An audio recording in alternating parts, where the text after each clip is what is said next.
Assalamualaikum warahmatullahi wabarakatuh. Alhamdulillahi rabbil alamin. Wassalatu wassalamu ala rasulillahil karim nabiyyina Muhammadin al-amin wa ala alihi wa sahbihi ajma'in wa ba'd. Fa ya ibadallah, usi nafsi wa iyyakum taqwallahi faqad faza al-muttaqun fala tamutunna illa wa antum muslimun. فقال تعالى يا أيها الذين آمنوا اتقوا الله حق تقاته ولا تموتن إلا وأنتم مسلمون. Hadirin jemaah salat subuh yang insyaallah tanpa kecuali seluruhnya mendapatkan kemuliaan dan kasih sayang Allah Subhanahu wa taala. Alhamdulillah kita masih diberikan kesempatan untuk menunaikan ibadah salat subuh berjamaah khususnya di Masjid Al-Azhar ini. Semoga salat yang telah ditunaikan diterima oleh Allah Subhanahu wa taala. Semoga Allah memberkahi masjid ini, memberkahi seluruh yang berkontribusi baik dalam pendirikan, membangun dan memakmurkan masjid ini, dan semoga Allah Subhanahu wa taala mengumpulkan kita semua dalam keadaan terbaik saat kembali kepada Allah bersama Rasulullah sallallahu alaihi wasallam. Sebelum kita memulai pembahasan kita, saya sedikit saja mengingatkan satu bagian yang tadi disampaikan oleh imam kita. Tadi dibacakan surah Yunus. Saya akan highlight saja satu bagian di ayat yang ke-71. Dan di situ sangat jelas Allah buka dengan kalimat tilawah. Watlu alaihim naba'ad Nuh. Watlu itu dari kata tilawah, tala yatlu tilawatan. Artinya membaca, memahami, dan dari hasil pemahaman itu kemudian diamalkan sesuai dengan petunjuk ya. Bila terkait dengan Al-Quran, maka petunjuk dimaksud ada pada keterangan Rasulullah SAW. Nanti ayat-ayat senafas dengan tilawah itu pada tatanan praktek menuntut pemahaman. Seperti sholat misalnya. Tadi barusan kita telah tunaikan, alhamdulillah. Sholat ini nanti ada dua tipikal secara umum. Tipikal pertama itu sifatnya sifat fiqih menggugurkan kewajiban. Bila yang dimaksudkan sholat fardu yang 5 waktu itu saat ditunaikan berdasar keikhlasan kita dalam menunaikannya, gugur kewajiban, kemudian menghadirkan pahala. Nah, pahala ini nanti ukurannya keikhlasannya. Semakin ikhlas semakin tinggi. Wa ma umiru illa liya'budullaha mukhlishina lahuddin. Ini ukuran yang pertama. Bila nanti terpengaruh oleh faktor lain, maka berkurang dan bisa hilang. Ya, kewajibannya gugur tapi pahala tidak dapat. Nah, misal disertai dengan riya, harusnya kan ihsan. Ihsan itu mengerjakan ibadah untuk mendapat perhatian Allah. An ta'budallaha ka'annaka tarahu fa in lam takun tarahu fa innahu yarak. Jadi kita beribadah untuk mendapatkan perhatian Allah, itu ihsan. Itu rumusnya di hadis Muslim nomor hadis yang ke-8 dari Umar bin Khattab radhiyallahu taala anhu. Lawannya riya. Riya itu mengerjakan aktivitas untuk mendapatkan perhatian manusia, makhluk. Nah, ada yang harus diwaspadai dalam bab salat ini, penyakit riya. Baik itu pada imam, pada makmum, atau saat salat sendirian. Dan itu tegas kalimatnya. Fawailul lil musallin. Ya. Ada orang sholat tapi terancam dengan celaka, dicela, ada celaan. Kenapa? Sholat itu hakikatnya membuktikan keimanan, kebertuhanan kepada Allah supaya terkoneksi dengan Allah, lalu mendapat perhatian dari Allah. Quran surah ke-20 Taha ayat ke-14. Innani anallahu la ilaha illa ana fa'budni wa aqimis salata lidzikri. Jadi motivasi sholat itu saat kewajiban digugurkan, kita seharusnya terkoneksi dengan Allah untuk mendapat perhatian Allah. Ketika ditunaikan itu bukan untuk mendapat perhatian Allah, tapi untuk mendapat perhatian makhluk. Jadi kalau Quran berikan isyarat, itu kemungkinan ada potensi terjadi. Ke masjidnya karena siapa? Sholatnya motivasinya apa berjamaahnya? Nah, fawailul lil musallin alladzina hum an salatihim sahun alladzina hum yura'un. Ada riya di situ. Walaupun kewajibannya gugur, tapi pahala tidak dapat. Nah, jadi riya itu bisa mengikis pahala dan bisa menghilangkannya. Ya, yang menghilangkan ini nanti ada di Quran surah kedua Al-Baqarah ayat 264. Ya, di amalan terpisah tentang infak, tapi di situ ada keterangan tentang gugurnya amalan semua jenis kebaikan karena sebab riya. Ya ayyuhalladzina amanu la tubtilu sadaqatikum bil manni wal adza kalladzi yunfiqu malahu ria'an nas. Hilang tuh. Nah, sekarang sholat sudah bagus, rukunnya terpenuhi, keikhlasannya bisa kita rasakan, di situ gugur kewajiban, pahala dapat insya Allah. Paling sedikit 10, paling sedikit. Ya, itu ada di Quran surah ke-6 Al-An'am ayat 160. Man jaa'a bil hasanati falahu asyru amthaliha. Siapa yang mengerjakan satu kebaikan bernilai pahala. Jadi ada kebaikan yang ada potensi pahalanya, itu disebut hasanah. Sepanjang dilakukan karena Allah, karena niatnya. Karena itu Nabi ikat di Al-Bukhari nomor hadis yang pertama, innamal a'malu bin niat. Kalau niatnya ditujukan untuk menaati Allah, maka perbuatannya jadi hasanah. Ya, bukan hanya salat. Di rumah tangga ditujukan untuk menaati Allah, bekerja untuk menaati Allah. Nah, itu ada potensi pahalanya, berubah nanti menjadi hasanah. Karena itu bukan hanya akhirat, dunia pun bisa jadi hasanah.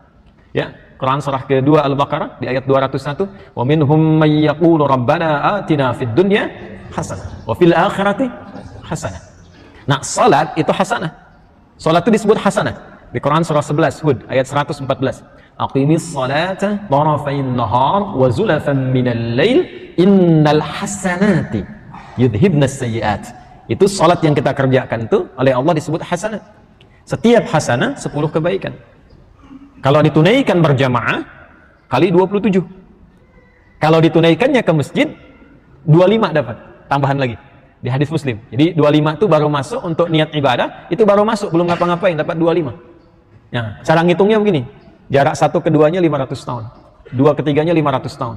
Tiga keempatnya 500 tahun. Itu belum apa-apa. Kalau masuk sholat berjamaah 10 kali 27, kalikan lagi 500 tahun, 500 tahun, 500 tahun. Ya. Dan itu nanti akhirnya akan menjadi potensi hitungan untuk menutup kesalahan. Soleh itu nanti rumusnya menutup salah. Di hadis Muslim nanti, riwayat Abu Hurairah tentang muflis itu. Tu'khadhu hadza min hasanatihi wa hadza min hasanatihi. Kalau ada orang salat pernah mencela orang, pahala salatnya dibawa, ditutupkan untuk menutup dosa celaan itu. Jika ada orang puasa pernah fitnah orang, maka puasanya diambil, diberikan pahalanya kepada orang yang difitnah itu.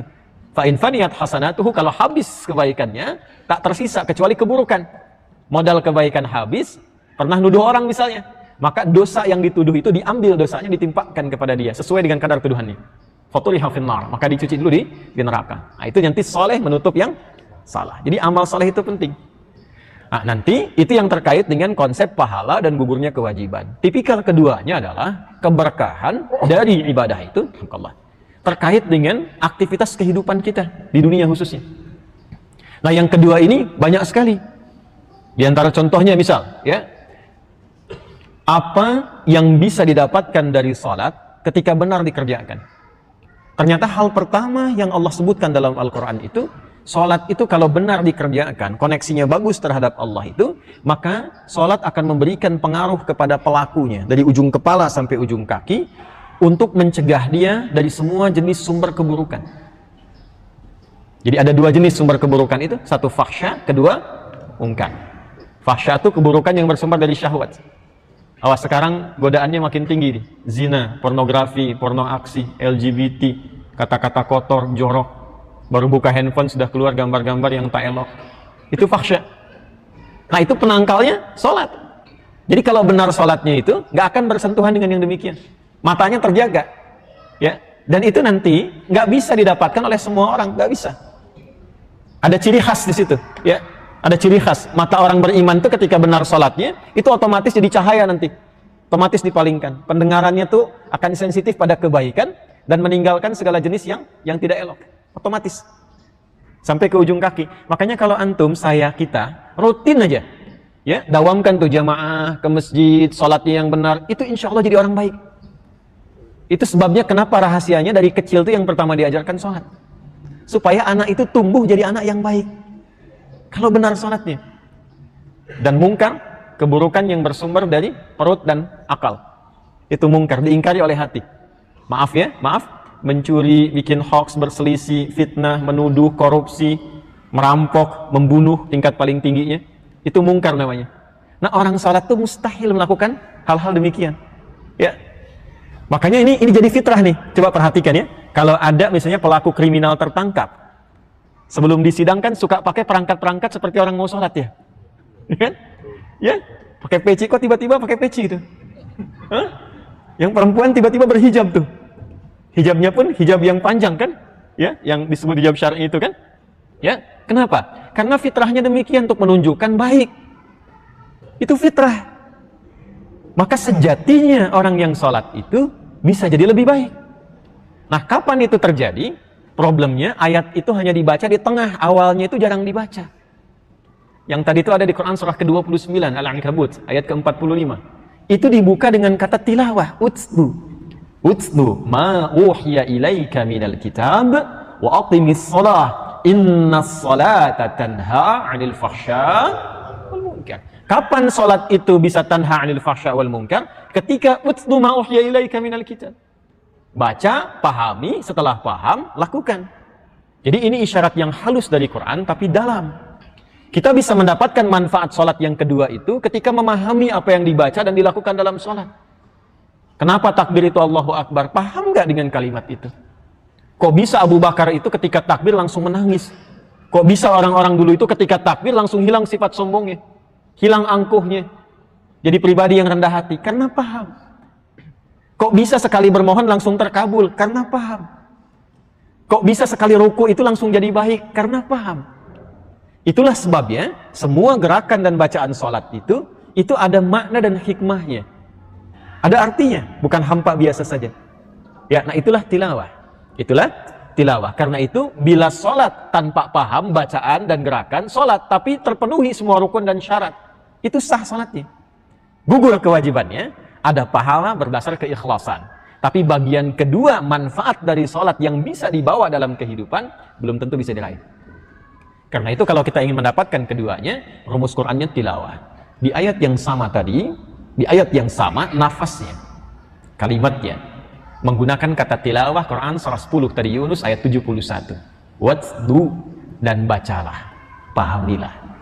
Jadi kalau menemukan di Quran turunan kata tilawah, watsdu dan turunannya, itu maksudnya jangan berhenti baca di ayat itu sekedar bacaan biasa. Walaupun sah bacanya, dapat pahala minimal setiap hurufnya 10, ya kan? At-Tirmidzi nomor hadis 2910, man qara'a harfan min kitabillahi falahu 10 hasanat, dapat 10 kebaikan. Tapi kalau kita pahami isinya, dalami, renungkan, dapatnya lebih. Nah, di situ ada dua hal yang ingin saya singkat saja, ingin pertegas. Allah Subhanahu wa taala meminta kepada kita untuk meneladani sikap dakwahnya Nabi Nuh alaihi salam yang kemudian dilestarikan dengan sempurna melalui contoh dari dakwah Nabi Muhammad sallallahu alaihi wasallam. Satu apa itu? In kana kabura alaikum maqami wa tadhkiri. Nah, satu ada kata maqam. Jelas? Apa itu maqam? Awas loh, sunnah minta tiap malam tuh dalam tahajud itu. Di antaranya kata maqam. Ya, kita diajarkan oleh Nabi Muhammad SAW melalui ayat yang turun di Al-Quran, ya, untuk menjaga tahajud walaupun hukumnya sunnah. Dan di antara permintaan itu minta maqam. Coba lihat Quran surah ke-17 Al-Isra dari ayat 79 ya sampai ke 80 atau 81 lah. Ya. Ada? Wa minal laili fatahajjad bihi nafilatan laka 'asa an yab'atsaka rabbuka maqaman mahmuda. Nabi Ibrahim ketika menjejakkan kakinya pertama kali, ya, untuk meninggikan bangunan Ka'bah, itu disebut maqam oleh Al-Quran. Dan di situ jadi area untuk salat. Al-Baqarah ayat 125. Wa idh ja'alna al-baita mathabatan lin-nasi wa amna wattakhidhu min maqami Ibrahim shalah.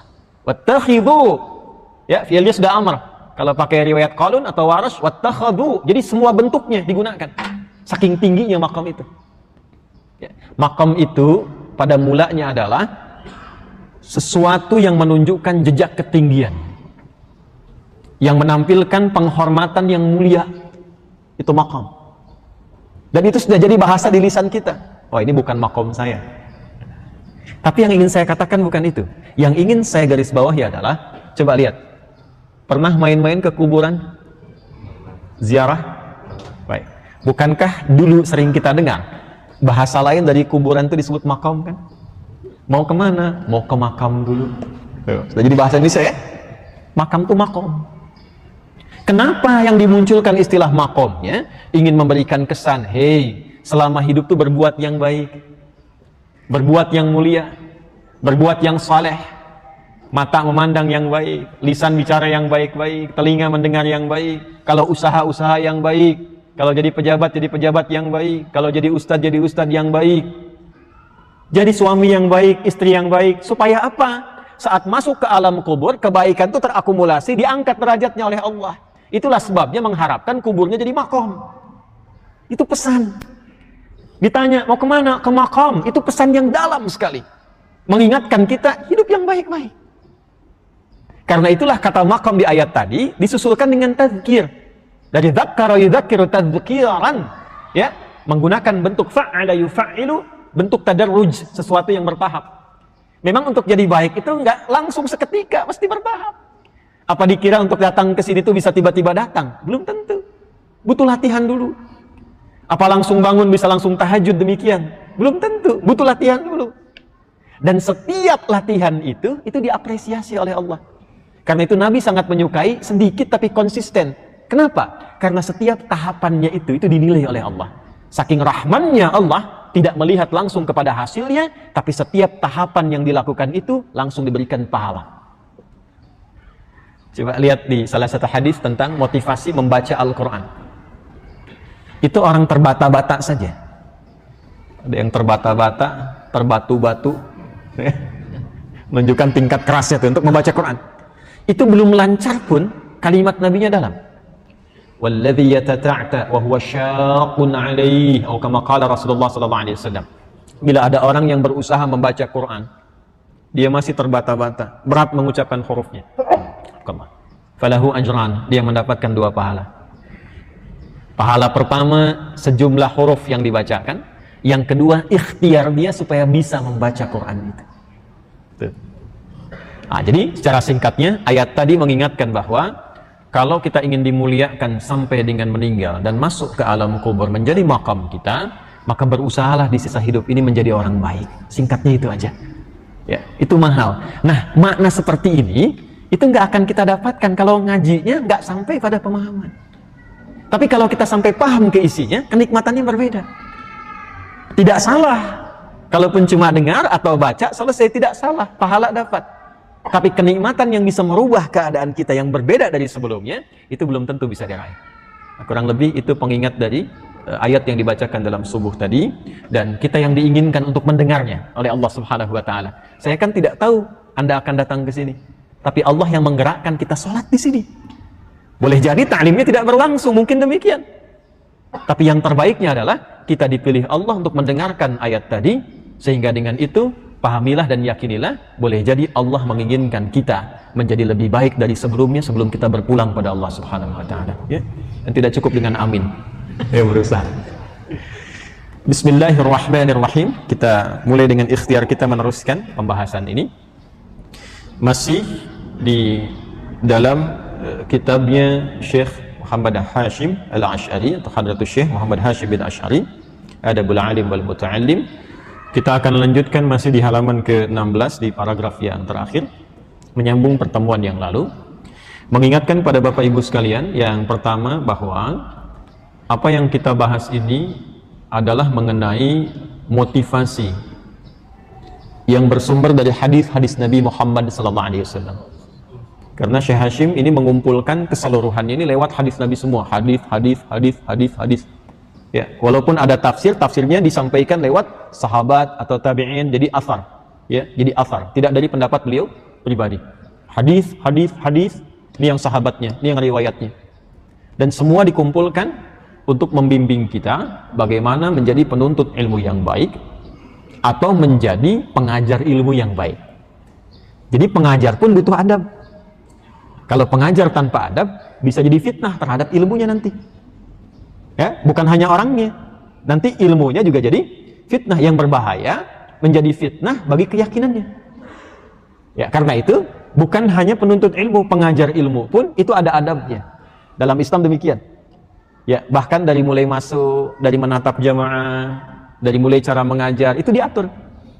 Ya, termasuk nanti stepnya dari mulai belajar supaya berkah bagaimana, supaya kuat ingatannya seperti apa, supaya bisa dipraktekkan bagaimana, itu mesti ada adab yang diikuti. Kalau tidak nanti cuma dengar masuk selesai. Ya, atau yang kedua, pengetahuan masuk tapi adab hilang. Itu yang kadang saya perhatikan beberapa terjadi di era kekinian. Ilmunya ada tapi tidak memberikan berkah. Karena saat dipelajari tidak diiringi dengan adab. Ya, ilmu itu bersanding dengan adab. Kadang adab diajarkan duluan. Karena nanti adab itu di dalamnya ada ilmu juga. Ilmu tentang masuk ke masjid, ya, ada. Ilmu tentang masuk ke majlis, ada. Cara duduk, ada. Bahkan ketika antum masuk, ini majlis sudah penuh misalnya, itu pun ada aturannya. Dan itu bukan sekedar aturan, itu menentukan bagaimana ilmu nanti saat dipelajari mudah diakses. Seperti itu ada. Nah, bila itu kemudian tidak dilakukan, boleh jadi ilmunya dapat masuk. Tapi karena tidak teriring dengan adab dan aturan tadi, maka biasanya terjadi dua hal. Ilmu dapat, adab tidak dapat. Atau yang kedua, ilmu dapat tapi tidak membimbing ilmu itu kepada pelakunya. Ya, jadi sekedar jadi ingatan saja. Jadi ingatan sudah, tapi nggak membimbing dia untuk beramal. Tahu tahajud tapi nggak tahajud. Tahu ayatnya, tapi ayat itu tidak membimbing dia untuk memotivasi dia tahajud. Ya. Atau yang kedua, dapat ilmunya, tapi karena nggak ada adab, ini yang repot. Maka cara mengekspresikan ilmu itu tidak disertai dengan adab. Dan yang paling celaka adalah ketika ilmu yang didapatkan menjadi amunisi untuk beradu argumentasi atau mencela orang lain. Itu yang repot nanti. Ya, karena itu penting kita kembali ke sini untuk termotivasi kembali. Ketika ada majlis ilmu, kenapa mesti kita kejar? Sampai Nabi mengatakan, "Idza marartum biriyadil jannati farta'u." Hei, kalau lewat taman-taman surga di dunia itu, cepat kerumuni itu. Kalau Anda lewat, marartum itu cuma lewat tuh. Nggak niat datang. Tapi qadarullah pas lewat, melewati itu, kok bisa lewat situ? Kata Nabi itu, kalau memang nggak ada kegiatan lain yang lebih penting untuk mengejar sesuatu yang pokok, bukan dalam arti sedang mau kerja ya Pak. Berangkat kerja, tiba-tiba ada pengajian Ustaz Adi, kerjanya bolos gitu ya. Bukan itu. Ya, jangan salah paham ya, jangan salah paham. Ya, bukan itu maksudnya. Ya. Dalam kondisi bukan mengejar sesuatu yang pokok, qadarullah lewat. Kata Nabi, itu sedapat mungkin kalau bisa dilakukan, itu kerumuni, farta'u itu mengejar sesuatu, ya seakan-akan memang itu sangat kita inginkan. Ya, tiba-tiba lewat tuh, ada pengumuman, siapa yang mampir dapat 1 juta? Mampir nggak? Ayo, mampir nggak? Kenapa? Karena pengen 1 juta. Ya. Dan saya agak heran ini, orang pengen masuk surga, tapi dikasih jalan ke surga, tidak diambil. Lebih memilih tawaran-tawaran dunia. Kok bisa menerima tawaran pekerjaan yang meninggalkan sholat Jumat? Kok bisa menerima tawaran pekerjaan sekedar jaga toko tapi kehilangan kesempatan sholat? Padahal sudah tahu Allah pemberi rizki, dan tahu rizki tidak tertukar, dan tahu rizki pasti diberikan, tapi tega meninggalkan Allah. Awas Bu ya, kalau ada calon menantu datang tapi nggak sholat, suruh sholat dulu, Allah aja dia tinggalkan, apalagi anak ibu. Catat tuh. Tuh nanti pulang dari sini cuma itu yang hafal tuh ya. Ya. Nah, balik sini. Jadi kita akan kembalikan farta'u, ya, kerumuni, dapati. Lalu ditanya, ya Rasulullah, apa itu riyadul jannah? Majalis dzikri. Di tafsir hadisnya majalisul ilmi. Jadi kalau kita tidak tahu saking pentingnya majlis ilmu itu, ada apa di dalamnya?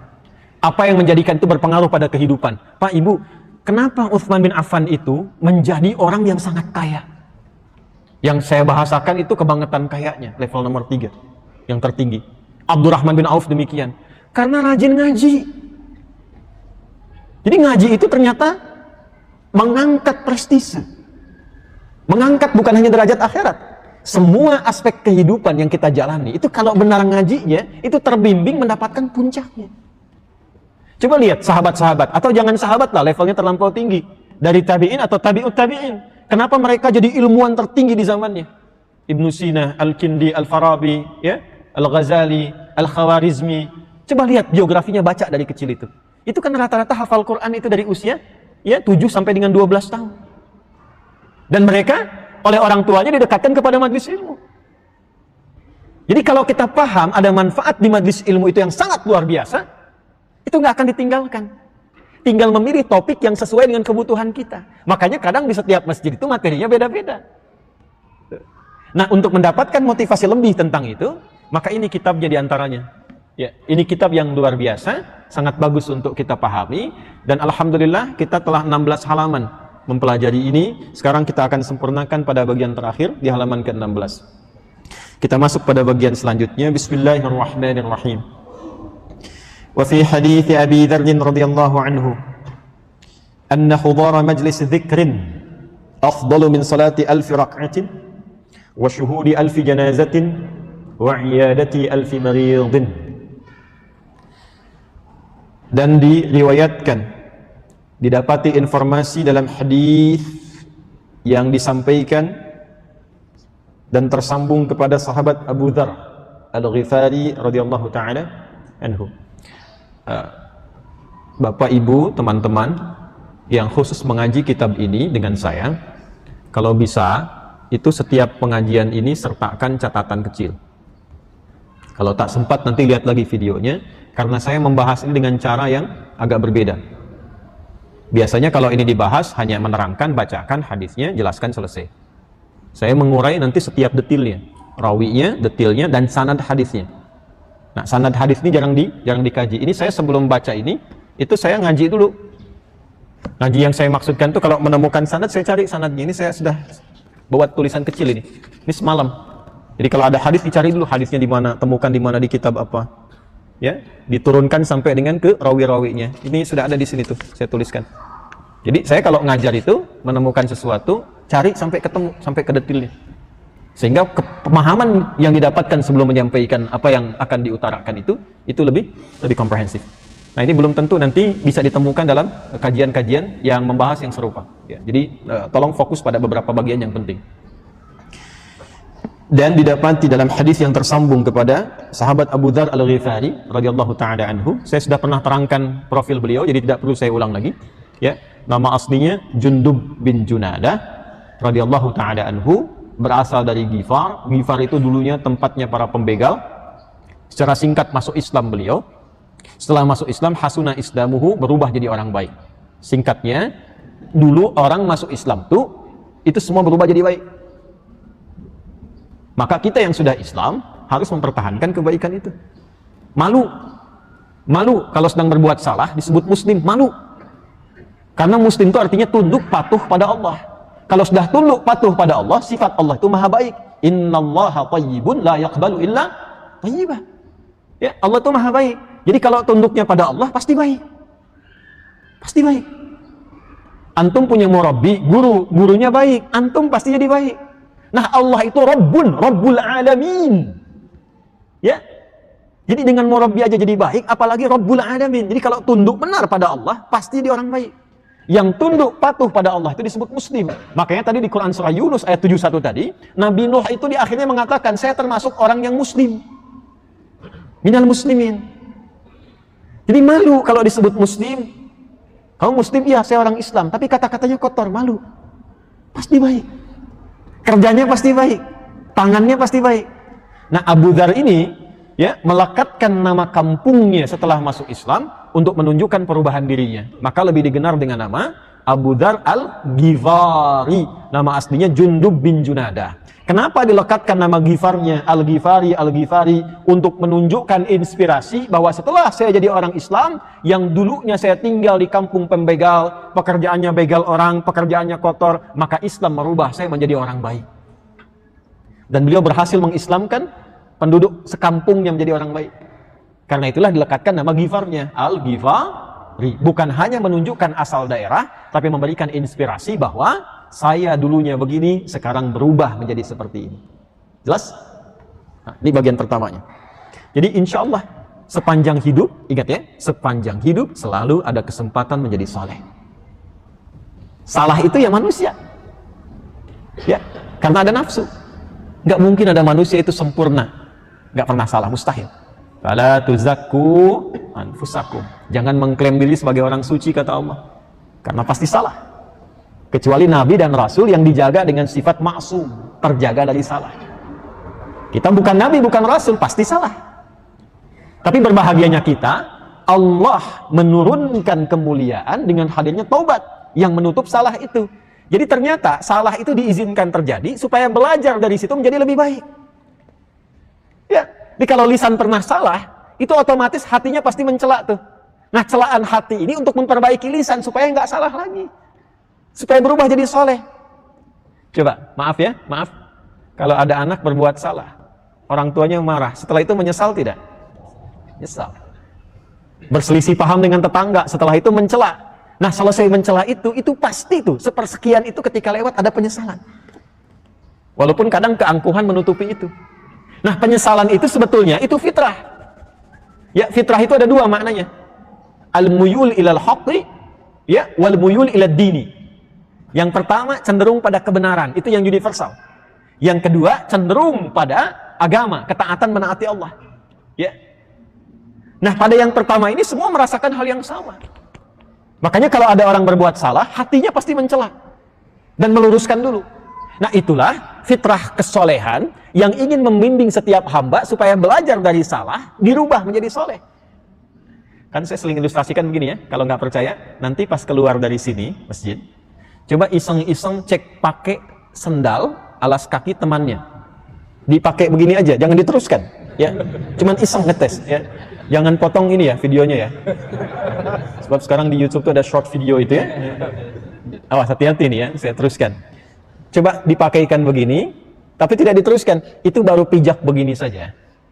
Hatinya sudah mengatakan, itu bukan alas kaki kamu. Duh. Ada pernah merasakan itu? Nanti kalau imannya makin menguat, coba keluar dari masjid, iseng-iseng keluar kaki kanan. Hatinya mengatakan, bukan yang kanan buat masuk. Keluar tuh kiri. Ya. Nah, hati itu kalau dijaga dengan baik, itu akan selalu membimbing pemiliknya kepada nilai-nilai kesolehan. Karena itu, kalau Anda pernah melakukan kesalahan, ya ingat, hati-hati. Kalau pernah melakukan kesalahan, sejatinya kesalahan itu terjadi supaya kita belajar dari situ untuk menjadi orang yang saleh. Jelas ya? Dan hal yang paling indah dicontohkan melalui periwayat hadis ini.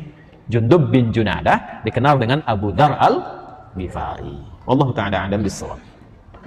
Radhiyallahu ta'ala anhu. Gelarnya berubah tuh, Pak. Masya Allah, dari pembegal jadi radhiyallahu ta'ala anhu. Kebayang nggak? Dari pembegal, tukang begal orang, kok bisa dapat gelar radhiyallahu ta'ala anhu? Ini gelar tertinggi ini. Ya. Jadi radhiyallahu itu bisa diraih di dunia.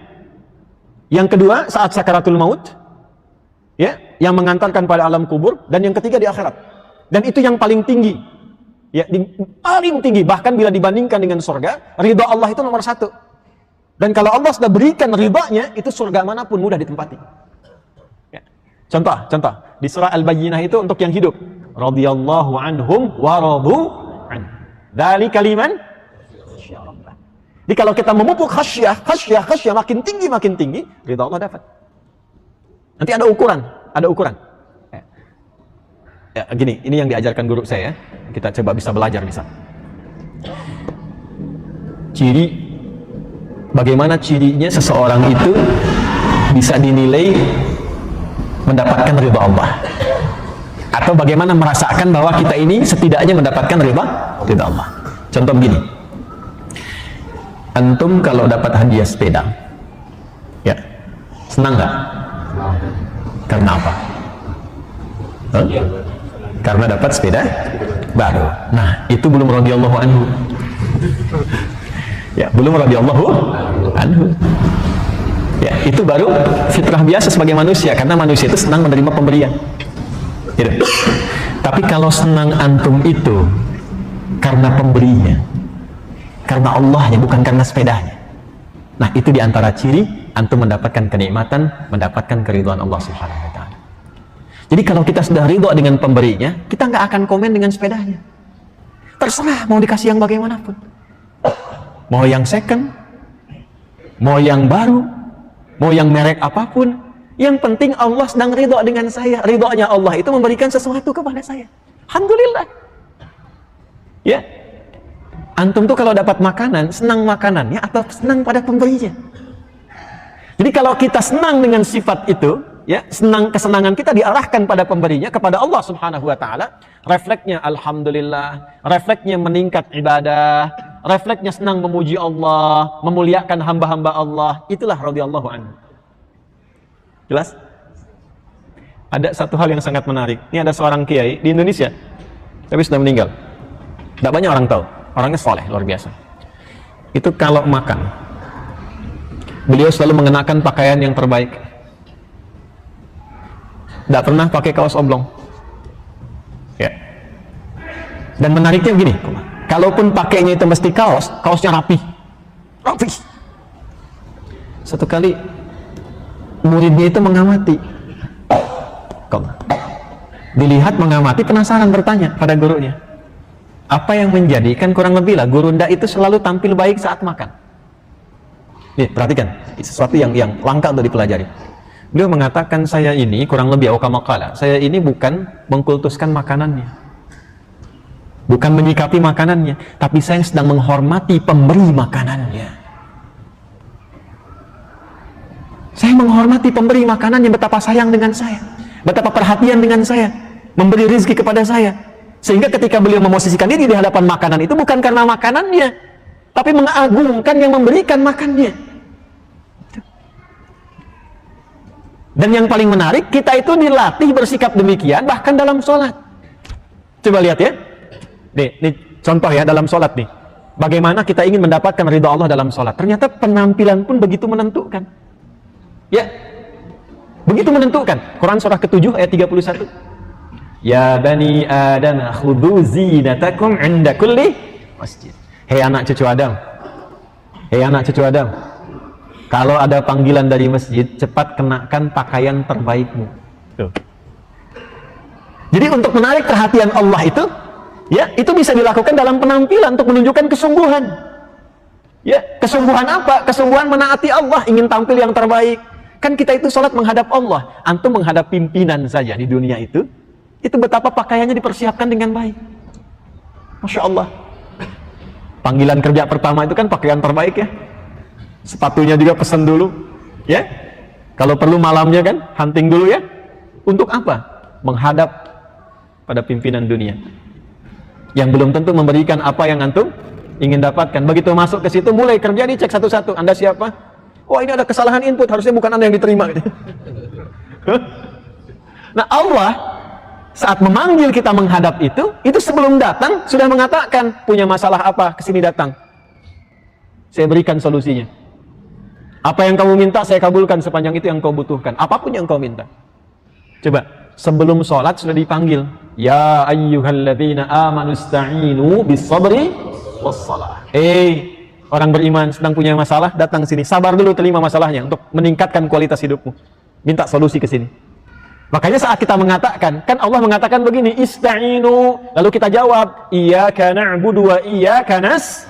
Ketika sampai di redaksi iyyaka na'budu wa iyyaka nasta'in, dijawab oleh Allah di hadis qudsi, hadza baini wa baina 'abdi wa li 'abdi ma sa'al. Ini perjanjian antara aku dengan hambaku. Kalau hambaku benar salatnya sampai di kalimat ini, apapun yang dia minta aku akan kabulkan.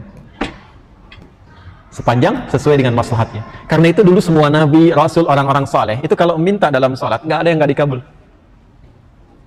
Dan kadang-kadang melewati batas-batas ya yang telah dibuat sekatnya oleh manusia. Di mana ada logikanya, seorang laki-laki fisiknya sudah letih, rambutnya memutih, maaf ibu, istrinya divonis oleh medis itu monopos dan mandul. Secara klinis itu mustahil punya keturunan. Suaminya sholat, minta sama Allah, sholatnya benar. Itu sebelum salam turun jawaban, kau dapat kabar gembira, istrimu akan mengandung, punya anak, bahkan namanya diberikan oleh Allah Yahya. Itu ada di Quran surah ketiga Ali Imran ayat 38 sampai 39. Hunalika da'a Zakaria rabbah qala rabbi habli min ladunka dzurriyyatan thayyibah innaka sami'ud du'a. Di mihrabnya Maryam itu Zakaria salat. Jadi kalau mau salat, mau berdoa, Ini juga ada nanti beberapa tempat-tempat yang dimuliakan dan tempat-tempat mustajab. Di antara tempat mustajab doa itu adalah tempat-tempat yang pernah digunakan oleh orang-orang soleh, selain tempat-tempat yang diisyaratkan oleh Nabi. Ya, Masjidil Haram, Masjid Nabawi, Ka'bah areanya multazam misalnya, itu mustajab. Raudhah itu mustajab, masjid itu mustajab.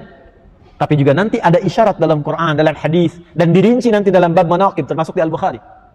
Ada tempat-tempat yang pernah digunakan oleh orang soleh, ada tapak ibadah di situ, dipakai. Tapi bukan untuk mengkultuskan tempatnya, ini bedanya, awas, hati-hati. Bukan itu, tapi menggunakan asarnya untuk memohon kepada Allah. Dan itu yang dilakukan Nabi Zakaria, sholatnya di mihrabnya Maryam. Kenapa? Karena ketahuan di situ ada sesuatu yang unggul pada Maryam di ayat 37-nya tadi. Kalau Anda turun ke ayat 37, Anda dapatkan di situ. Fataqabbalaha rabbuha biqabulin hasanin wa anbataha nabatan hasanan wa kaffalaha Zakaria. Kullama dakhala 'alayha Zakaria al-mihrab wajada 'indaha rizqa. Qala ya Maryam anna laki hadha? Qalat huwa min 'indillah. Innallaha yarzuqu man yasha'u bighairi hisab. Maryam di situ sering ibadah, Maryam mendekat pada Allah, tiba-tiba setiap diantarkan kebutuhannya sudah ada di situ. Setiap diantarkan. Butuh makanan sudah ada makanan, yang bukan musimnya sudah ada, kelengkapannya ada. Nabi Zakaria tahu ini anugerah dari Allah untuk memastikan, bertanya pada Maryam, Maryam dari mana semua ini? Kata Maryam, huwa min indillah, paman semua ini dari Allah. Allah pasti memberikan anugerah kepada siapa yang dikehendaki tanpa batas. Nah, kalau ada demikian dalam Quran, diberikan tanpa batas siapa yang dikehendaki, maksudnya begini, jangan simpulkan untuk si fulan saja, bukan. Maksudnya masuklah kepada golongan yang dikehendaki itu, supaya Anda minimal mendapatkan anugerah yang serupa. Maka apa yang dilakukan Nabi Zakaria? Sholatlah di situ, minta kepada Allah. Mintanya apa? Bukan berarti Nabi Zakaria nggak pernah sholat, sebelumnya pun sholat. Sebelumnya memohon, berdoa. Kan diabadikan di surah Maryam di pembukanya. Ya, kalau Anda baca dari ayat 2 itu, terus sampai ke ayat 15, sampai dapat Yahya-nya, itu kan doanya lirik sekali. Tapi dikabulkannya kapan? Saat berdoa di mihrabnya Maryam. Turun jawaban ayat 39-nya. Fanadatul malaikatu wa huwa qa'imun yusalli fil mihrab. Sedang salat. Masih berdiri dalam salatnya, turun jawaban. Annallahu yubashshiruka bi Yahya. Makanya tidak main-main, ini perkaranya iman. Makanya salat itu di Quran disebut dengan iman. Al-Baqarah ayat 143. Wa ma kana Allahu liyudhi'a imanakum. Jadi kalau salatnya pakai iman, doa itu mustajab. Semakin tinggi imannya, tidak melihat pada tempatnya. Tuh. Karena yang berpengaruh itu imannya, amalannya. Bukan mengkultuskan tempatnya, ingat. Itu yang tidak diperkenankan. Ya. Bukan karena tempatnya. Tapi karena ada amal ibadah yang berlangsung di dalamnya, yang dilakukan dengan penuh keimanan. Nah, semakin tinggi keimanan kita itu, setiap tempat itu jadi berkah. Ya, karena hanya untuk umatnya Nabi Muhammad SAW, setiap tapak bumi ini bisa menjadi tempat sujud. Sepanjang keadaannya suci. Ju'ilatil ardu li wali ummati masjidan tahura. Gitu. Jelas ya? Baik. Yuk kembali ke sini. Ini belum baca hadis loh, baru baca sanadnya nih. Baru baca sanadnya gitu. Nah, maka balik lagi. Ketika mendapatkan kalimat radhiyallahu anhu, ya, itu betul gelar untuk sahabat laki-laki. Perempuan anha. Tapi keteladanan sifat mereka yang kita ikuti meneladani sahabat. Karena sahabat paling dekat dengan Rasulullah sallallahu alaihi wasallam. Maka kita berharap mendapatkan percikan ridha Allah itu walaupun tidak sama nilainya dengan mereka. Maka latihannya seperti tadi. Ya, satu aja, jangan banyak-banyak dulu. Satu, berusaha untuk meningkatkan syukur dan keagungan kepada Allah Subhanahu wa taala. Satu aja. Jadi kalau dapat baju baru, ya, yang ditingkatkan syukurnya itu kepada pemberinya. Bukan senang karena bajunya. Kalau kita sudah bisa bersikap seperti itu, dunia jadi netral. Nggak ada berlebihan. Baru punya motor baru udah keliling komplek. Tin. Mari Pak, sholat yuk. Padahal cuma pengen ngasih tahu nih motor baru. Ya. Gak ada bedanya. Dan biasanya berkahnya naik. Kalau sudah berkah itu munculnya asas manfaat. Manfaat. Apa manfaatnya? Manfaat itu kebutuhan. Kalau haus, butuhnya minum. Apapun yang ada, alhamdulillah. Kasih air bening, alhamdulillah. Susu, masya Allah. Ya. Teh, alhamdulillah. Apa saja nggak ada masalah. Karena memang fungsinya menghilangkan apa? haus. Semakin berkurang berkah, semakin tinggi nafsu, semakin banyak keinginan. Yang ada pun belum terpakai, tidak bisa digunakan. Itu radhiyallahu anhu. Dapatkan itu ya, karena ayatnya di Al-Bayyinah umum.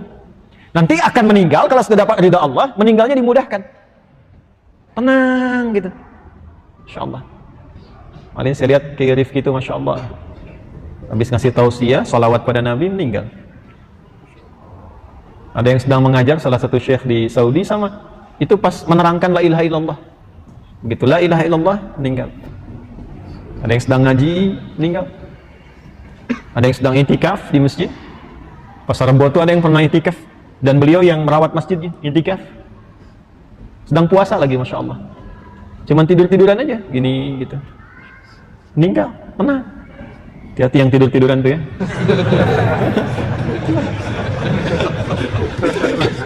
Nah, dan panggilan ketenangan itu dilekatkan dengan ridha Allah.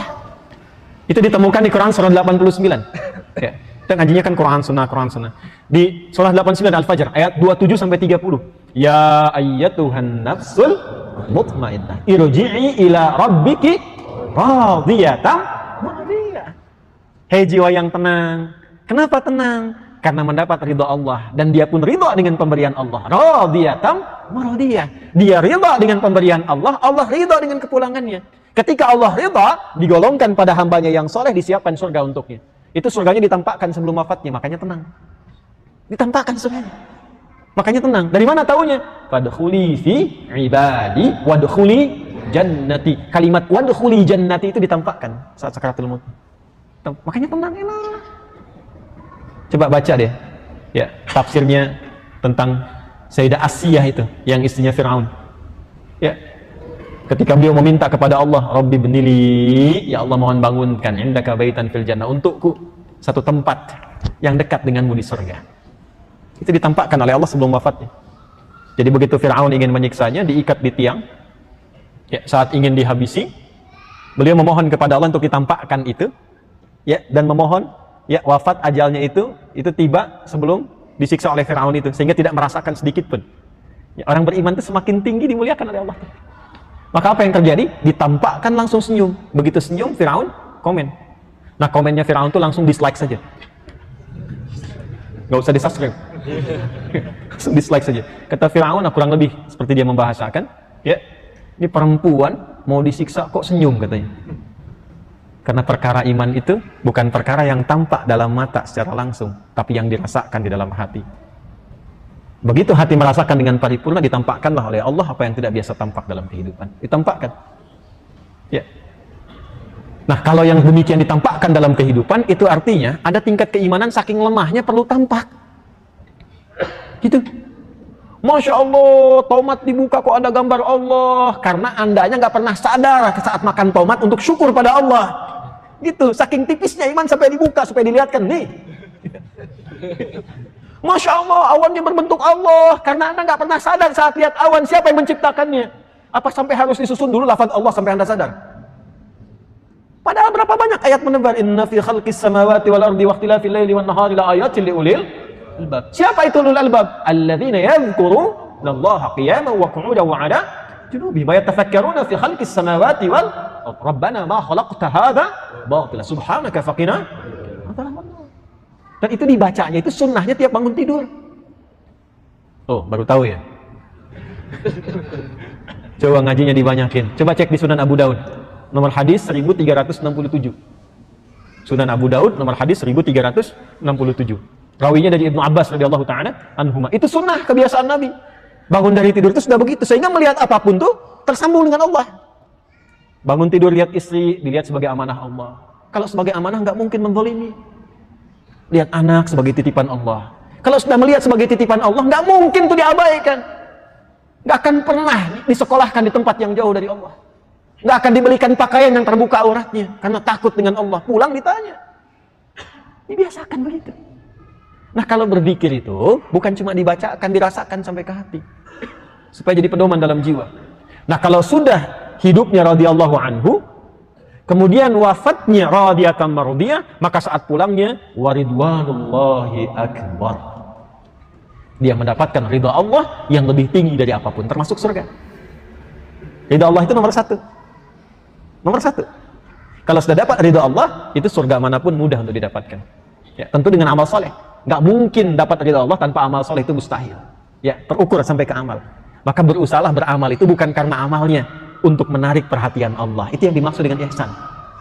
Kalau sudah menjadi ihsan, namanya muhsin. Jamaknya muhsinin. Kalau sudah jadi muhsinin, Allahu Akbar, dapatlah cinta Allah Subhanahu wa Ta'ala.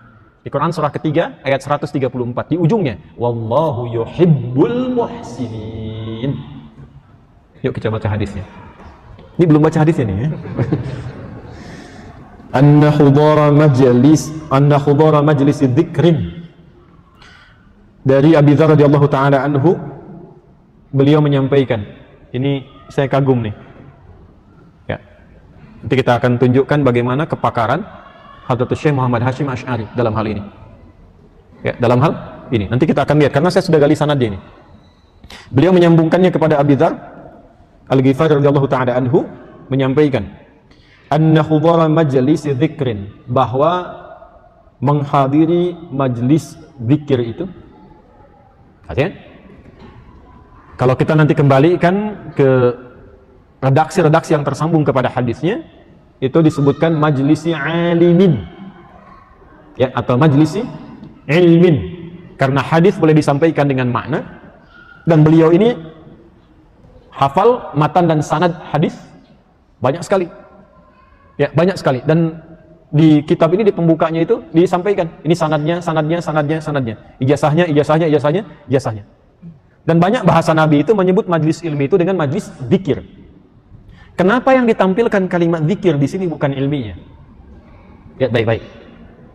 Dalam riwayat lain kan ditemukannya majlisi alimin, majlisnya orang berilmu. Tapi beliau mengambil kata yang lain, memilih kata yang lain, diksi yang lain menjadi majlisi dzikrin. Ya? Kenapa? Karena tidak setiap orang yang datang ke majlis ilmu itu mampu membuat dirinya terkoneksi, tersambung dengan Allah. Karena itu yang ditampakkan zikirnya, bukan ilmunya. Jadi ilmu yang tidak membuat kita ingat Allah, itu ilmu yang tidak mendapatkan perhatian dalam Islam. Puncak tertinggi ilmu itu ketika ilmu yang kita dapatkan mengingatkan kita dengan Allah. Itu ilmu yang sesungguhnya.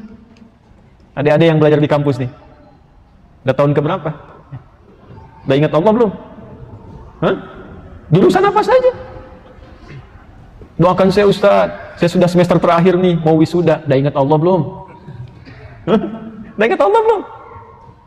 Belajar tinggi-tinggi S1, S2, S3, udah ingat Allah belum? Yang paling fatal itu, sudah sampai S3 kok malah lupa sama Allah. Semua agama sama, menuju pada Tuhan yang sama, cuman caranya beda-beda. Ngapain kalau tinggi-tinggi? Hah? Ngapain tinggi-tinggi? Coba. Makanya kan tiap bangun tidur itu, ilmu itu kalau sudah mengingatkan kita dengan Allah, maka dia paham esensi sesuatu. Esensi sesuatu itu namanya lub. Antum tuh kalau lihat kelapa, pengen makan kulit luarnya atau pengen makan daging dalamnya? Nah, daging dalamnya itu disebut lubun namanya. Ya, kalau luar masih kulitnya serabut, habis itu batako, ya kan? Ya kan? Habis itu dibuka kan? Nah, yang dalamnya kan yang paling enak tuh, itu lubnya namanya, lub. Jadi orang itu kalau nyari kelapa muda, dogan atau kelapa misalnya yang hijau dan sebagainya, itu kan yang dicari bukan kulit luarnya, bagian dalamnya kan? Kalau bukan airnya, itu bagian dalamnya, itu lubun namanya. Jamaknya albab. Orang yang paham tentang kelapa, dia mengincar dalamnya bukan luarnya. Kecuali memang kebutuhannya kebutuhan luar, yang kecil-kecil. Nah, orang yang paham ilmu, dia mengerti dengan esensi ilmunya. Begitu memahami esensinya, maka berubah namanya menjadi ulul albab. Dan esensi tertinggi ilmu itu untuk menguatkan iman. Ketika imannya kuat, kenal Allah, naik derajat. Itu yang dimaksudkan Quran surah 58 ayat yang ke-11. Yarfa'illahu alladhina amanu walladhina utul ilma. Kenal Allah. Antum kuliah buat apa? Hah? Dapat ilmu. Setelah dapat ilmu buat apa? Kerja. Kerjanya buat apa? Dapat harta. Harta buat apa? Huh? Buat apa? Tambah makan, minum, puas. Keluar kotoran, meninggal, gitu. Huh? Orang beriman tuh cari ilmu, untuk mensyukuri Allah, kenal Allah. Dapat hartanya pun untuk menaati Allah. Jadi dia itu punya program. Dapat harta supaya dipakai apa? Dibawa ke keluarga untuk nyusun di rumah, ada tempat ibadah, punya musalla, punya mushaf. Itu yang disebut nafkah namanya. Makanya disebut nafkah. Nafkah itu dari bahasa Quran. Quran surah keempat ayat 34. Ar-rijalu qawwamuna 'alan nisa bima faddalallahu ba'dahum 'ala ba'din wa bima anfaqu min amwalihim. Infak itu disebut dengan nafkah singkatannya. Sebelum menyebutkan nafkah ada kata Allah di situ, bima faddalallah. Jadi antum tuh cari nafkah untuk menaati Allah. Bukan buat maksiat. Cari harta dikasih sama Allah kok dipakai untuk berkhianat kepada Allah. Dikasih harta jalan-jalan ke tempat yang menghilangkan iman. Dikasih harta dipakai untuk maksiat. Itu bukan ulul albab namanya. Makanya dihisab. Dulu orang itu motivasi kayanya untuk menaati Allah. Makanya Abdurrahman bin Auf itu nyusunnya begini. Tuh keluarga gimana nih, pastikan nih supaya taat sama Allah semua. Keluarga inti, setelah itu ke orang tua, kerabat, ya, adik, paman, dilihat semua. Quran surah kedua ayat 215 itu. Ya, setelah itu apa? Zakat. Turunkan berapa golongan. Jadi cari harta itu buat zakat. Cari harta itu buat infak, cari harta itu buat menaati Allah. Itu orang beriman. Kalau nggak ada iman ya nggak wajar juga sebetulnya sih. Ya. Saya tuh susah kadang-kadang mau nyebut wajar itu. Nggak wajar. Ya, karena diciptakan oleh Allah, masa nggak kenal Allah? Ya. Itu untuk orang beriman. Jadi belajar itu karena untuk menaati Allah. Makanya Nabi Muhammad ketika sukses itu diminta oleh Allah istighfar untuk contoh kepada kita. Untuk mengikis sifat-sifat supaya apa? Supaya kalau pernah salah motivasi digugurkan dosanya oleh Allah. Salah langkah digugurkan. Lalu di akhirnya ditutup untuk memperbanyak ibadah kepada Allah. Coba lihat. Idza jaa nasrullah wa ra'aitan nasa yadkhuluna fi dinillahi afwaja. Itu kan misi Nabi terbesar itu untuk itu. Fi dinillahi afwaja. Semua masuk Islam. Beliau sukses tuntas. Tapi ketika sukses, apa yang disampaikan oleh Allah? Fasabbih. Terus hamdi rabbika innahu kana tawwaba. Itu contoh buat kita sebetulnya. Kalau Nabi kan sudah maksum. Jangan sampai antum minta-minta nih sama Allah, berdoa tahajud, ya Allah pengen sukses, pengen IPK bagus, pengen pekerjaan bagus, dikasih sama Allah. Lupa sama Allah. Lupa tasbih, lupa tahmid, istighfar kata Allah. Saya masih sayang, karena tawwaba. Saya terima kalau engkau mau balik. Kalau salah orientasi, saya terima sini, perbaiki kisah hidupmu. Gitu. Ya, ilmu demikian. Ini mahal, ngaji itu mahal. Makanya disebut majlis, tempat mengangkat dari kata jalasa. Jalasa itu bukan sekedar duduk. Jalasa itu berpindah dari yang rendah ke tinggi. Kalau tinggi ke rendah disebut qa'ada namanya, qa'ada. Sama-sama duduk sekarang artinya. Fadhal uqud ya akhi, qu'udan. Qu'ud itu dari berdiri, tinggi ke rendah. Antum berdiri, diminta duduk. Bahasa Arab fasihnya bukan ijlis. Kalau ijlis naik ke langit duduk tuh. Ke bawah turun. Bawah. Makanya orang yang nggak bisa sholat berdiri, duduk. Bahasanya menggunakan qu'udan bukan julusan. Quran surah keempat ayat 103. فَإِذَا قَضَيْتُمُ الصَّلَاةَ فَاذْكُرُوا اللَّهَ قِيَامًا وَقُعُودًا. Bukan julusan. Tapi kalau julus, itu memindahkan yang rendah ke tinggi. Antum duduk di karpet, saya minta ke kursi. Fadhal ijlis ya akhi. Julusan. Tempatnya majlis. Ya. Kenapa yang seperti ini disebut majlis? Karena harus mengangkat, seharusnya bisa mengangkat derajat kita lebih baik dari sebelumnya. Jadi yang tadi saat sebelum masuk ke sini itu belum ingat Allah sepenuhnya, keluar dari sini ingat. Ya, belum termotivasi baca Quran, keluar dari sini termotivasi. Itulah majlis. Jadi kalau mau ngaji, mau belajar, cari tempat-tempat yang membuat kita ingat Allah dan merubah kita lebih baik dari sebelumnya. Ya, imannya meningkat, ilmunya nambah, itu paling bagus. Karena nanti ada majlis iman aja ada, ilmu kurang. Ada. Apa yang diajarkan? Amalan zikir misalnya, imannya naik. Ya. Ada yang ilmu aja, zikirnya kurang. Ya. Informasi aja gitu kan. Ibadahnya kurang. Yang bagus yang dua tuh, yang seimbang. Antum mendapatkan kenyamanan. Kalau dapat dua-duanya itu, imannya naik, ilmunya nambah, itu luar biasa.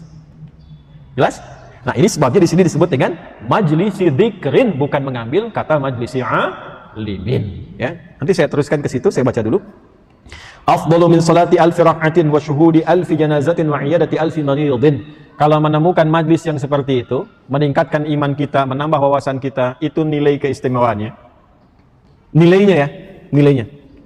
Itu melebihi keutamaannya, melebihi sholat dari 1000 rakaat.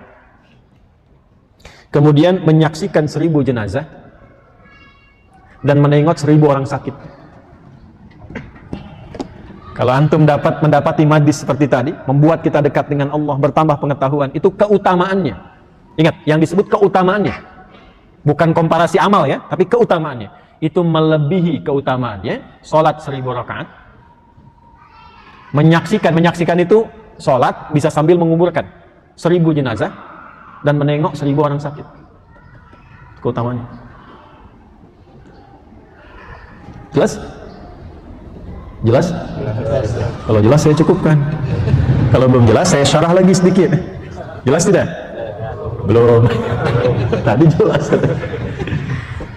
Kalau orang ngaji hadis, ngelihat sanad saja, ini pasti kalau disebut hadis, hadisnya maudhu'. Pasti palsu. Kalau antum sering ngaji hadis, ilmu hadis, udah paham tuh. Ada kitab namanya Al-Manarul Munif fi Sahih wa Dhaif. Tipis, kecil. Karangan Ibnu Qayyim Al-Jauziyah rahimahullah taala. Tipis. Tapi kalau paham itu, belajar dengan bagus, itu baru dengar hadis langsung tahu. Oh, ini palsu. Ini bukan hadis. Hadis dhaif nih. Ini sahih nih. Dikasih kita insting sensitivitas, ada kaidahnya. Kalau kita memahami ini hadis dari segi sanad, udah tahu ini palsu, ini hadisnya, bukan hadis. Makanya tadi saya dari awal katakan, inilah diantara kepakaran dan kejeniusan Syekh Muhammad Hashim, Hadratus Syekh Muhammad Hashim Al-Asy'ari, menisbatkannya kemana? Ke Abu Dzar. Nisbat batannya, bukan kepada Nabi. Jelas? Nah, ini menunjukkan bahwa beliau memang pakar hadis. Ya.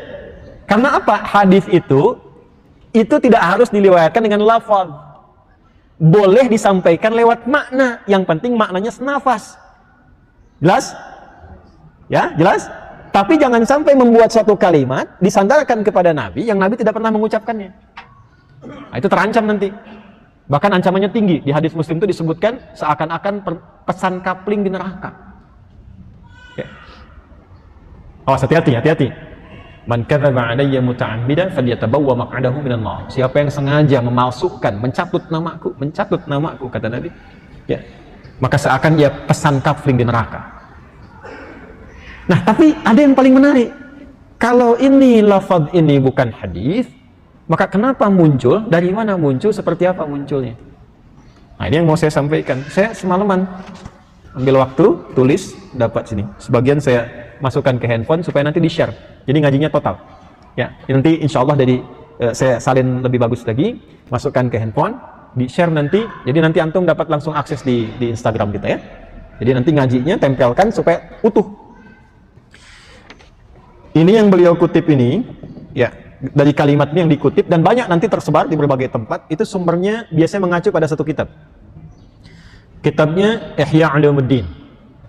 Ihya Ulumuddin. Karangan siapa? Al-Imam Al-Ghazali. Ya. Juz yang pertama, halaman 16. Juz 1, halaman 16. Pelan-pelan. Dan nanti harus belajar tentang Imam Al-Ghazali ya. Harus belajar. Karena kalau nggak belajar nanti nggak paham cara menilainya. Isinya bagus. Ihya Ulumuddin ini ada 4 bagian pokok di kitabnya. 4 bagian. Ada yang terkait dengan ibadat wal wajibat, 10 topik. Yang terkait dengan al-ijtimaiyah, 10 topik. Jadi menerangkan tentang kewajiban ibadah. Beliau kan faqih, Hujatul Islam. Ya, punya kitab fikih, usul fikih juga. Itu luar biasa tuh. Ya. Yang kedua ijtimaiyah, terkait dengan pernikahan, urusan sosial. Yang ketiga terkait mengendalikan nafsu. Bagaimana cara mengendalikan nafsu sehingga diri berubah menjadi lebih baik. Yang keempat munjiat minan nar. Ya, beraktivitas untuk menjaga diri dari ancaman-ancaman neraka. Kira-kira perbuatan apa saja yang terancam neraka dijelaskan supaya terbebas, hidupnya nyaman gitu. Nah, ini semua dikumpulkan 4 bagian ini dalam kitab Ihya Ulumuddin. Yang ini ada di juz pertama halaman ke-16. Ini saya bacakan langsung dari kitab ini. Bukan yang dari sini, dari kitabnya. Wa fi hadits Abi Dzar radhiyallahu anhu, dan dalam hadis yang tersambung pada Abu Dzar radhiyallahu taala anhu disampaikan khudara majlisi alimin. Ini tadi ya, bukan khudara majlisi dzikrin tapi alimin. Ini asalnya. menghadiri majlis orang berilmu afdalu min salati alfi raka'atin, lebih utama dibandingkan dengan salat 1000 rakaat, wa iyadati alfi maridin, dan menjenguk 1000 orang yang sakit, wa syuhudi alfi janazatin, dan menyaksikan 1000 jenazah. Sama kan? Ya, bedanya cuma dialimin dengan zikrin. Faqila, ini baru sepotong, belum semua. Ya, baru sepotong, belum semua. Kenapa? Karena memang esensinya sampai sini. Ini yang diambil oleh Syekh Muhammad Hashim. Tapi kalau kita mau sempurnakan, kita teruskan. Faqila, ini yang tadi saya katakan, kenapa zikir di sini ditafsirkan dengan ilmu? Dan kenapa ilmunya disebut dengan zikir? Ya. Faqila, maka dikatakan, ya Rasulullah, wahai Rasulullah, wa min qiraatil Quran, bagaimana dengan status bacaan Quran? Kan ini disampaikan, kalau ada majlis ilmu yang mengingatkan kita dengan Allah, iman bertambah, pengetahuan menguat, itu lebih bagus dari yang tadi ya. Salat 1000 rakaat, menyaksikan jenazah 1000 orang, menengok 1000 orang sakit, kan? Bagaimana dengan status Quran kalau baca Quran? Apa jawab Nabi? Faqala sallallahu alaihi wasallam, wa hal yanfa'ul Qur'anu illa bil ilmi. Justru Quran itu bisa tambah manfaat kalau pakai ilmu. Maksudnya apa? Apalagi kalau di majlis itu ada yang ngajarin Quran. Dibahas bacaannya, dibahas maknanya, dibahas ilmunya, itu lebih utama lagi. Kayak kalau ada kajian-kajian tentang Quran, tentang hadis Nabi, tentang sunnah, kita ikutkan, itu nilainya tinggi. Sepanjang merubah keadaan kita lebih baik, ilmu makin meluas, iman makin meningkat, itu tinggi nilainya. Kayak cari kalau ada pengajian tuh, Masya Allah yang nerangkan Quran tuh, bahas dalilnya hadis-hadis Nabi, pendapat-pendapat sahabat dan sebagainya, kumpulkan. Itu nilainya tinggi. Dan nanti ada standar, di mana ciri keberhasilannya. Karena imannya kuat, rajin ibadah. Karena ilmunya luas, bisa melihat. Dan bisa bersikap, hikmahnya naik. Oh, kalau dia kunut, ini dalilnya. Kalau nggak kunut, ini. Ya, Syekh Utsaimin tuh, Masya Allah tuh. Syekh Utsaimin tuh. Beliau tidak kunut. Tapi fatwanya, ketika ada di belakang orang yang tak kunut itu, imamnya kunut, maka hendaknya dia mengaminkan. Tuh. Imam Syafi'i, Masya Allah, beliau kunut. Tapi ketika datang ke tempatnya di madhab Imam Abu Hanifah, Imam Abu Hanifah sudah meninggal karena Imam Syafi'i lahir di tahun yang sama dengan Imam Abu Hanifah wafat 150 Hijrah. Tapi ketika datang ke tempat madhab beliau, tidak kunut. Padahal muridnya sudah menyimpulkan, nah ini yang masalah seringkali muridnya. Gurunya biasa aja, muridnya kadang-kadang tuh. Ya, gurunya pintar, muridnya bengal. Padahal gurunya biasa saja. Kata muridnya begitu mau masuk, ini terkenal. Kalau Anda baca kitab-kitab fikih, terkenal sekali riwayat ini. Muridnya menyimpulkan, menang nih pendapat guru nih, menang. Tuh. Ngaji itu bukan menang kalah. Bukan sahih dhaif. Bukan sebatas sunnah dan bidah. Bukan itu. Esensinya memahami apa yang akan kita pelajari, mengukur diri lebih baik, dekat dengan Allah. Ini murid mengatakan, menang nih pendapat guru kita katanya. Tiba kemudian, beliau sholat, diminta jadi imam. Subuh lagi. Tapi Imam Asy-Syafi'i tidak berkunut. Ketika selesai, murid protes. Bertanya, kenapa guru nggak kunut? Kan kita kunut mazhabnya. Kata Imam Asy-Syafi'i, saya menghargai pendapatnya Imam Abu Hanifah yang dipraktikkan di tempatnya. Itu menjadi kaidah adab dalam dakwah. Kalau datang ke satu tempat, sudah menggunakan di situ satu cara yang bersumber dari Nabi, dalilnya ada nyambung ke Nabi. Cuman ada beberapa pilihan untuk memudahkan masyarakat di situ memilih yang A karena merasakan enak di situ, mudah di situ. Ya, contoh bagaimana misalnya, kan banyak tuh ada yang bacaan seperti Bismillahirrahmanirrahim. Kan bisa dijaharkan, bisa silent, bisa nggak dibaca sama sekali, bisa rakaat pertama dibaca, selanjutnya enggak. Satu tempat misalnya baca jahar. Bismillahirrahmanirrahim. Di Bekasi bisa. Di Bandung silent. Bismillahirrahmanirrahim. Alhamdulillahirabbil alamin. Surabaya misal nggak dibaca langsung Alhamdulillahirabbil alamin. Semua jenis bacaan ini tersambung ke Nabi, ada dalilnya.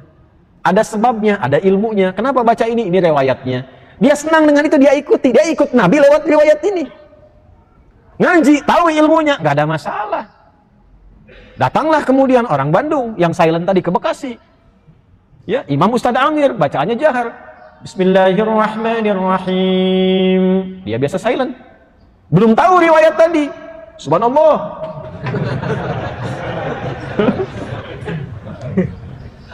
Nah, inilah pentingnya yang dimaksudkan tadi, ngaji kita dengan luas, ya. Kemudian iman yang meningkat dengan keluasan itu kita paham. Nah, adab itu membantu kita untuk bertanya cara memahami. Makanya keluarnya sopan. Akhi, Ustadz tadi saat ngimamin bacaannya kok keras, saya biasanya dapatnya yang sir, yang silent. Boleh nggak saya dapat kira-kira dari mana bisa saya pelajari itu? Dikasih. Oh, ini sumbernya. Ilmu nambah. Ya, kalau belum apa-apa bid'ah susah. Susah. Ya betul, bid'ah itu harus dijauhi, dihindari. Tapi menjauhinya pakai ilmu. Kalau nggak pakai ilmu makin bahaya. Makin bahaya. Dan biasanya kalau ditanamkan itu yang celaka. Jadi kalau ada misalnya, ini saya misalnya, dan jauhi saya kalau ada sifat seperti ini. Antum dengar saya aja ya. Dengar saya aja. Jangan dengar yang lain. Kalau dengar yang lain nanti salah nih. Dengar saya aja. Nah, saya ini kan terbatas. Ketika yang saya sampaikan salah, murid itu nanti akan menelan bulat-bulat dan tidak mampu mendengar yang lain yang benar. Itu musibah. Itu musibah. Siapa yang bisa memastikan kalau saya bisa menguasai segalanya? Nggak ada. Pasti salah. Nah, itulah sebabnya kenapa di Imam Fikih pun Allah anugerahkan ada 4. Yang kita ketahui, Imam Abu Hanifah, Imam Malik, Imam Syafi'i, Imam Ahmad. Ternyata kalau kita cek semua saling melengkapi. Yang ini unggul di logika, yang ini unggul di hadis di nas, yang ini unggul di Quran, yang ini unggul di riwayat. Begitu dikumpulkan dapat kita keutamaan di situ. Jelas di situ? Nah, ini gambaran. Ya, ini gambaran. Hati-hati ya. Jadi benar-benar kita memahami sesuatu dengan detail sehingga paham. Nah, status hadis ini apa? Statusnya. Nah, saya bacakan.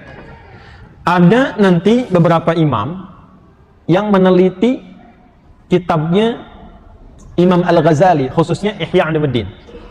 Dan ini imam yang neliti. Jadi antum kalau bukan imam, gak usah ikut-ikutan menyimpulkan. Ini imam. Dan saya juga punya teman waktu di Tripoli itu tesisnya tentang Imam Al-Ghazali, diteliti dan beliau baca semua bukunya. Alhamdulillah saya hidup dan bertempat tinggal dengan beliau itu. Jadi bisa mempelajari dan dapat tuh bagian dari penelitiannya. Kalau yang ini bukan, ini yang sudah awal-awal. Ya. Baik, namanya Syekh Murtada Az-Zabidi. Beliau mengkhususkan kitab Takhrij Ahadits Ihya Ulumuddin. Ya, penelitian terhadap hadis-hadis di kitab Ihya Ulumuddin yang tersambung pada Al-Imam Al-Ghazali. Juz yang pertama halaman 59. Ya. Jadi disusun satu-satu, hadis 1, hadis 2, hadis 3. Ini urutan hadis yang tadi dibacakan urutan ke-47. Ya, ini saya sudah salin. Urutan ke-47. Masih ada waktu? Sebentar lagi ya, dikit lagi ya. Wa fi hadits Abi Dzar, dan dalam subtopik terkait dengan hadis Abu Dzar ini yaitu Jundub bin Junadah Al-Ghifari, nama aslinya Jundub bin Junadah Al-Ghifari radhiyallahu taala anhu, ya. Rafa'ahu, ya, dimarfu'kan itu, ya, disampaikan kepada Nabi sallallahu alaihi wasallam hadis yang berbunyi tadi itu. Ya, khudara majlisi alimin, bukan zikir di situ kan? Ya, afdalu min alfi apa? Rak'atin wa syuhudi alfi janazatin wa iyadati alfi maridin. Tadi ya. Hadzal hadis, kalau ini dipahami hadis berdasar ilmu sanad, maudhu'un, status hadisnya hadis maudhu', hadis palsu. Kalau dibaca dari status. Perhatikan ya, ini imam. Imam. Nanti kita akan belajar bagaimana adabnya imamnya yang sangat luar biasa. Dan ini pengikut Imam Al-Ghazali. Lihat adabnya nanti. Beliau jujur, ini hadisnya palsu. Wa innama a'rifuhu, ya qala al-Iraqi, beliau mengutip pendapat Imam Al-Iraqi, salah satu pakar hadis yang mengetahui, bukan hanya hafal hadis sanad dan matan, mengetahui yang ini palsu, yang ini dhaif, yang ini matruk, yang ini mungkar, tahu statusnya, sampai tahu ke orang-orangnya. Oh, kalau diriwayatkan hadis oleh si fulan, jangan diambil hadisnya. Ya, kenapa? Ini mah tukang banyak cerita. Yang ini banyak maksiatnya, sampai tahu ke situnya. Karena ada ilmunya. Ya, ada apa? Ilmunya. Qala al-Iraqi, Imam Al-Iraqi mengatakan hadzal hadis maudhu'un. Dikutip oleh Syekh Murtada Az-Zabidi. Hadis ini statusnya maudhu'. Wa innama a'rifu min hadits Umar, la min hadits Abi Dzar. Ini rendah hati. Yang saya tahu itu sebetulnya kalau mau disambungkan nyambungnya bukan ke Abu Dzar. Saya nggak ketemu kalau di Abu Dzar, nyambungnya ke Umar. Tuh. Tapi bahasanya yang saya ketahui. Rendah hati kan? Ya. Ini bukan nih, nggak ada di situ. Jangan, nah, itu yang saya ketahui. Bismillah. Semoga Allah ampuni kita semua ya. Kama dzakarahu Ibnu Jauzi fil mawdu'at, dan komentar tentang ini pun telah disampaikan oleh Ibnu Jauzi dalam kitabnya Mawdu'at. Jadi mengutip juga. Ini fair, objektif. Ya, padahal beda pandangan dalam beberapa hal. Misalnya Ibnu Qayyim al-Jauziyah, itu kan beda pandangan dalam beberapa aspek. Apalagi dengan Imam Al-Ghazali. Beliau komentar terhadap hadis-hadisnya, tapi Masya Allah memuji pada aspek yang lainnya. Ya, termasuk Syekhul Islam Ibnu Taimiyah.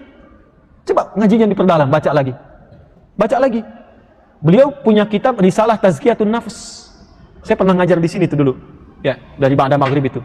Ada kitab Risalah Tazkiyatun Nafs. Beliau membuka awal kitab itu dengan bersalawat kepada Nabi menggunakan kata Sayyidina. Allahumma salli ala Sayyidina Muhammad.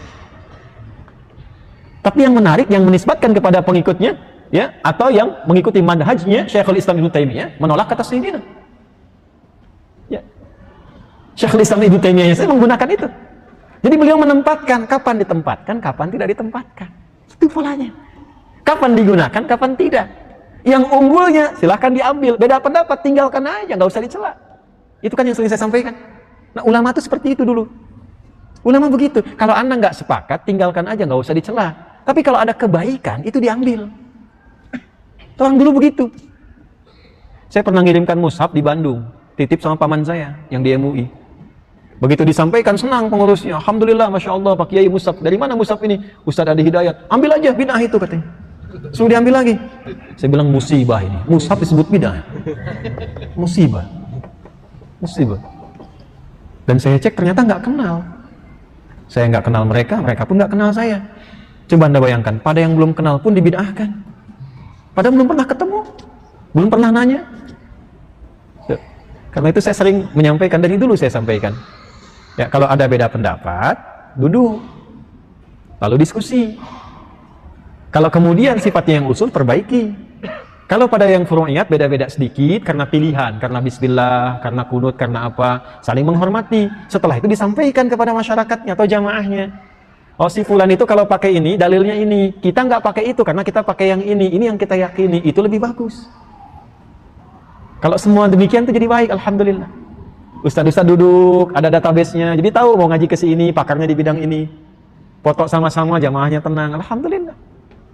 Itu yang bagus.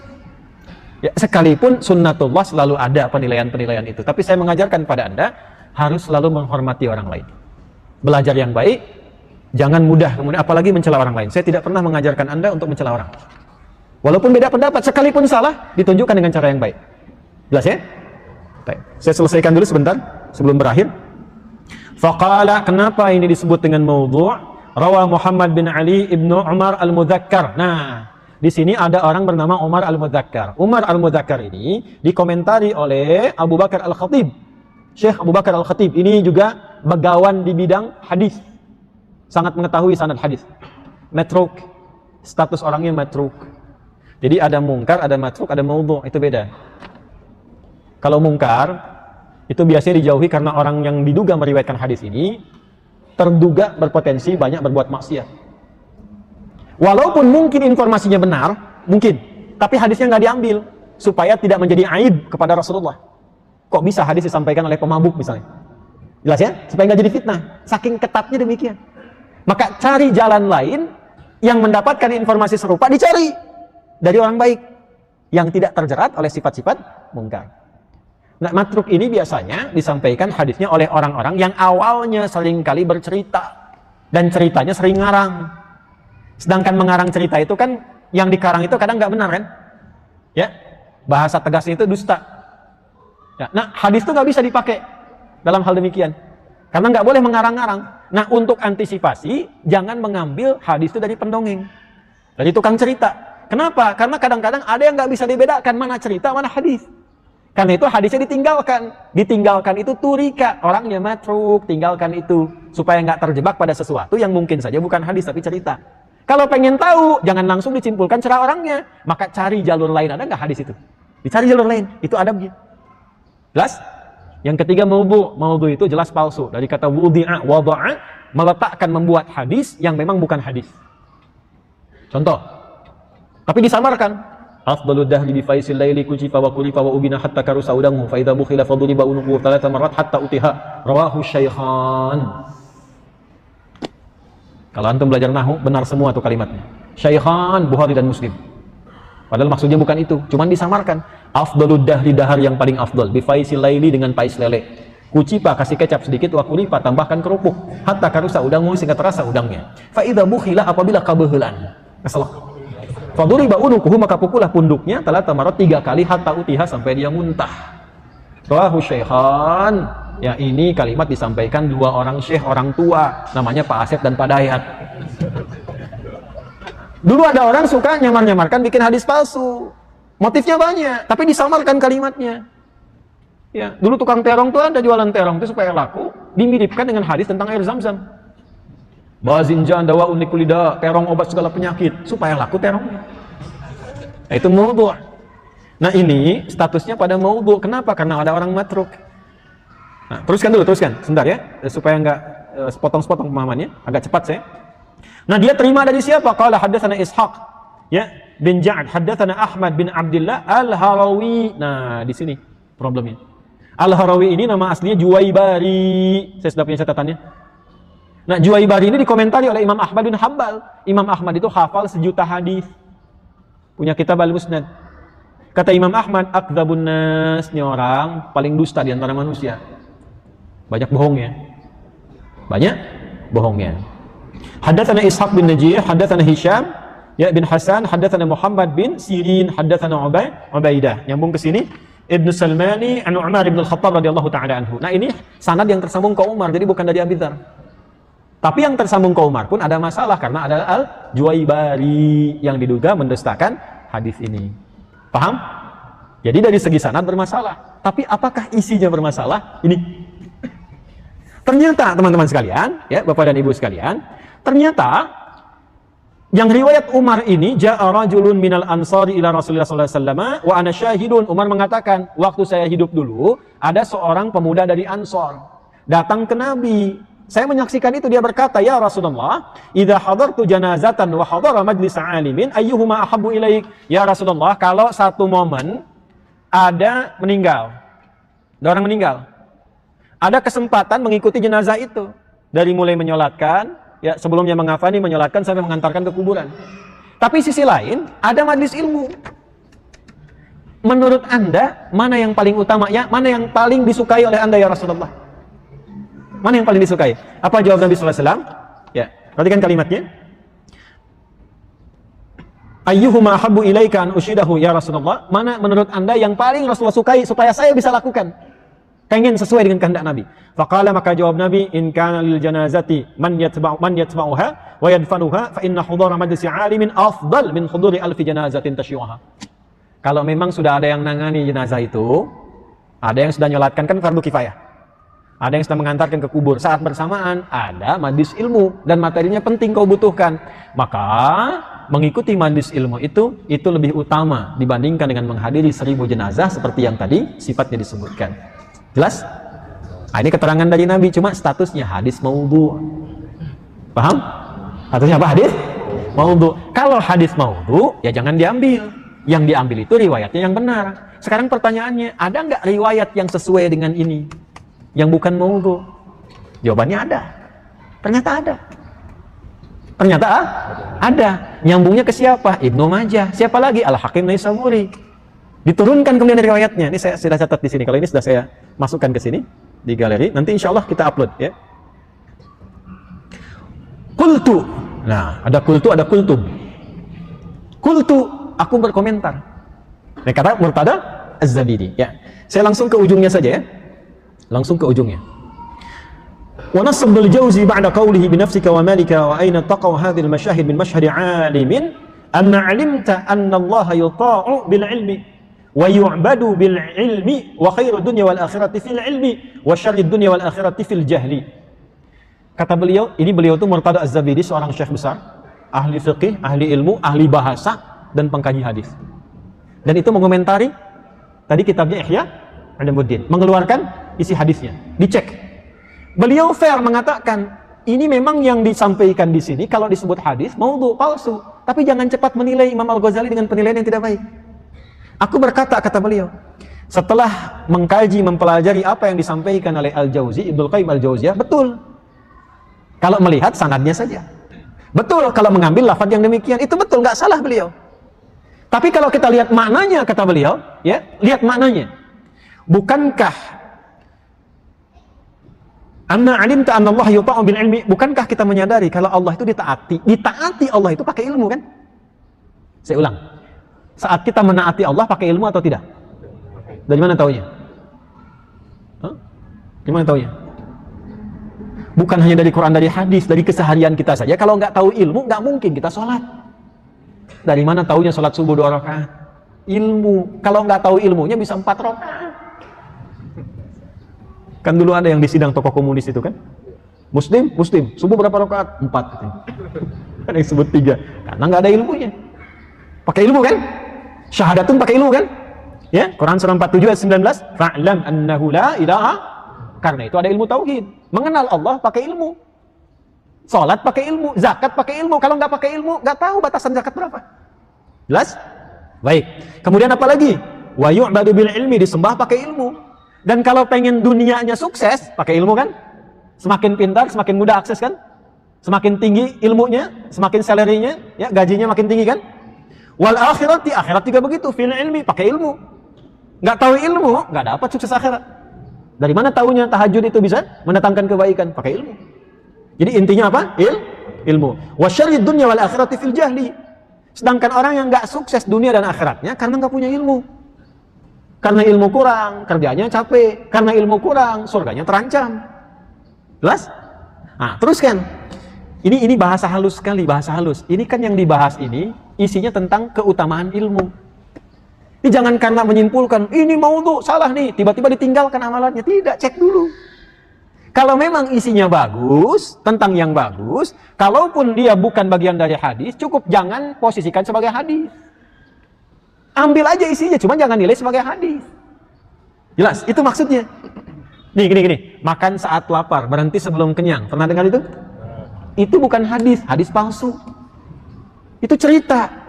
Di buku saya ada yang menyoal hadis populer, itu saya bahas. Itu cerita, bukan hadis. Tapi itu kalimat yang benar.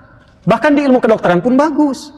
Caranya bagaimana? Ya jangan anggap sebagai hadis. Ambil aja isinya, tapi jangan sebut itu hadis. Boleh jadi itu kata-kata mutiara, itu nasihat. Saking bagus kalimatnya dikira dari Nabi, gitu. Pernah dengar kalimat ini? Ya, ikhtilafu ummati rahmat. Perbedaan umat itu rahmat. Pernah dengar? Itu hadis palsu.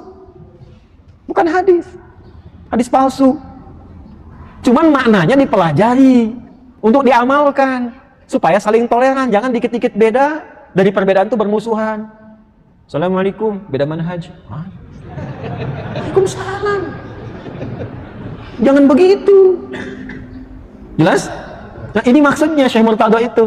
Kan kita sepakat ilmu itu penting. Ini memang bermasalah, tinggalkan itunya, tapi jangan sampai kehilangan esensinya, apalagi mencela penulisnya. Betapa banyak orang-orang sekarang yang ilmunya tuh menurut saya, mohon maaf ya, masih tipis sekali.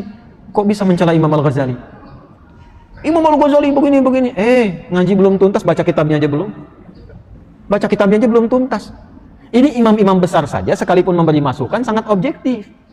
Yang ini yang bermasalah, tapi isinya nggak bermasalah. Ya abaikan aja status hadisnya, ambil isinya. Bahkan dasar-dasarnya Ibnu Katsir rahimahullah dan yang lainnya itu walaupun ketat menyimpulkan. Yang lainnya aman, yang lain itu apa? Nasihatnya. Yang lain itu apa? Fikihnya, usulnya aman semua. Cuman memang bermasalah di apa? Status sanad hadisnya. Nah sekarang, yang terakhir untuk menutup, di bagian akhirnya nih. Ada nggak riwayat lain yang senafas dengan ini? Sehingga yang diambil yang itu. Jelas? Oke, yuk kita teruskan. Saya tutup ya. Kemudian waqad aqarrahu ala kaunihi mawdu'an al-Hafidz Ibnu Hajar fil Lisan. Nah ini fair nih. Ya, walaupun beliau pengikut Imam Al-Ghazali, pengagum tapi fair. Ya. Dan yang telah menetapkan hadis ini maudhu bukan hanya Ibnu Jauzi dan yang lainnya, tapi termasuk Ibnu Hajar Al-Asqalani dalam kitabnya Al-Lisan. Kemudian waqala hadza min tamati Al-Juwaybari, dan menyampaikan ini kesalahannya dari Al-Juwaybari ini. Penyebabnya yang tadi saya sampaikan itu, ya. Yang tadi saya sampaikan. Wa tabi'ahu Al-Hafidz As-Suyuti fil La'ali. Dan Imam As-Suyuti pun, As-Suyuti imam besar, kitabnya banyak, di hampir semua bidang ilmu ada kitabnya. Al-Itqan fi Ulumil Quran. Kemudian ada nazamnya Suyuti di ilmu hadis, banyak sekali. Termasuk mencakup kitab ini. Terakhir, ya, yuk kita masukkan. Bismillahirrahmanirrahim. Nah, ini poinnya. Wa akhrajahu Ibnu Majah kama fi Dzailil Suyuti wal Hakim fi tarikhihi. Tadi yang saya sampaikan. Sebetulnya ada riwayat. Yang riwayatnya aman, statusnya nggak sama dengan ini. Siapa yang riwayatkan? Imam Ibnu Majah, termasuk juga ya Imam Al-Hakim Naisaburi dalam kitab tarikhnya. Kama fil Jami' al-Kabir lahu fi Musnadi Abi Dzar. Ya, wa lafdhihi. Nah, ini yang Abu Dzar ini. Jadi ada yang tertukar, yang Abu Dzar itu sunan sahih. Ya, yang maudhu itu yang disambungkan ke Umar. Cuman kadang orang tuh iltibas, bingung mana yang Abu Dzar, mana yang Umar. Maka diambillah sanadnya yang dari Juwaibari, dinisbatkan pada Abu Dzar, tapi isinya itu sebetulnya yang Juwaibari yang salah tadi. Yang Abu Dzarnya benar, ini yang kalimatnya. Yang salahnya yang ini. Jelas? Ya, yuk kita bacakan. Ya Aba Dzarrin, li an taghdu fi an tata'allama ayatan min kitabillahi khairul laka min an tusalliya mi'ata rak'atin wa an taghdu fa tata'allam baban min al-'ilmi amila bihi aw lam ya'mal bihi khairun min an tusalliya alf rak'atin tatawwu'an fayahtamilu anna syaikha asyara ila hadha wallahu a'lam. Allahu akbar. Yang dimaksud itu riwayatnya Abu Dzar. Apa riwayatnya? Disampaikan pada beliau, ya Abu Dzar, kalau engkau berangkat untuk belajar satu ayat saja dari kitab Allah, satu ayat aja, ngaji, ada tafsir cuma satu ayat. Nun. Dibahas tuh nun tuh. Wah, bahas. Dan seterusnya. Panjang sampai 2 jam misalnya. Ya. Kemudian dibandingkan dengan sholat 100 rakaat. Itu lebih bagus Anda belajar. Lebih bagus Anda belajar yang satu ayat itu bila dibandingkan dengan 100 rakaat. Ini yang dimaksud keutamaannya. Yang dimaksud apa? Keutamaan. Yang sholat ini dimaksudkan sholat sunnah. Sholat apa namanya? Sunnah. Jadi kalau dibandingkan pahala sholat sunnah 100 rakaat, bukan nggak boleh sholat sunnah, bukan. Kalau dibandingkan pahala sholat sunnah 100 rakaat, dengan dibandingkan belajar satu ayat itu di majlis, itu nilainya lebih tinggi belajar di majlis dibandingkan dengan 100 ayat itu. Sebab kalau Anda sudah paham ayat itu, Anda pakai dalam sholat dengan maknanya, dengan hasil ilmunya, itu nilainya lebih tinggi dari sekedar baca dan sholat 100 rakaat tadi. Nilainya lebih. Nanti saya turunkan hadisnya di hadis Muslim. Anda sholat nih, nggak paham, itu cuma dapat pahala 10. Pahala 10.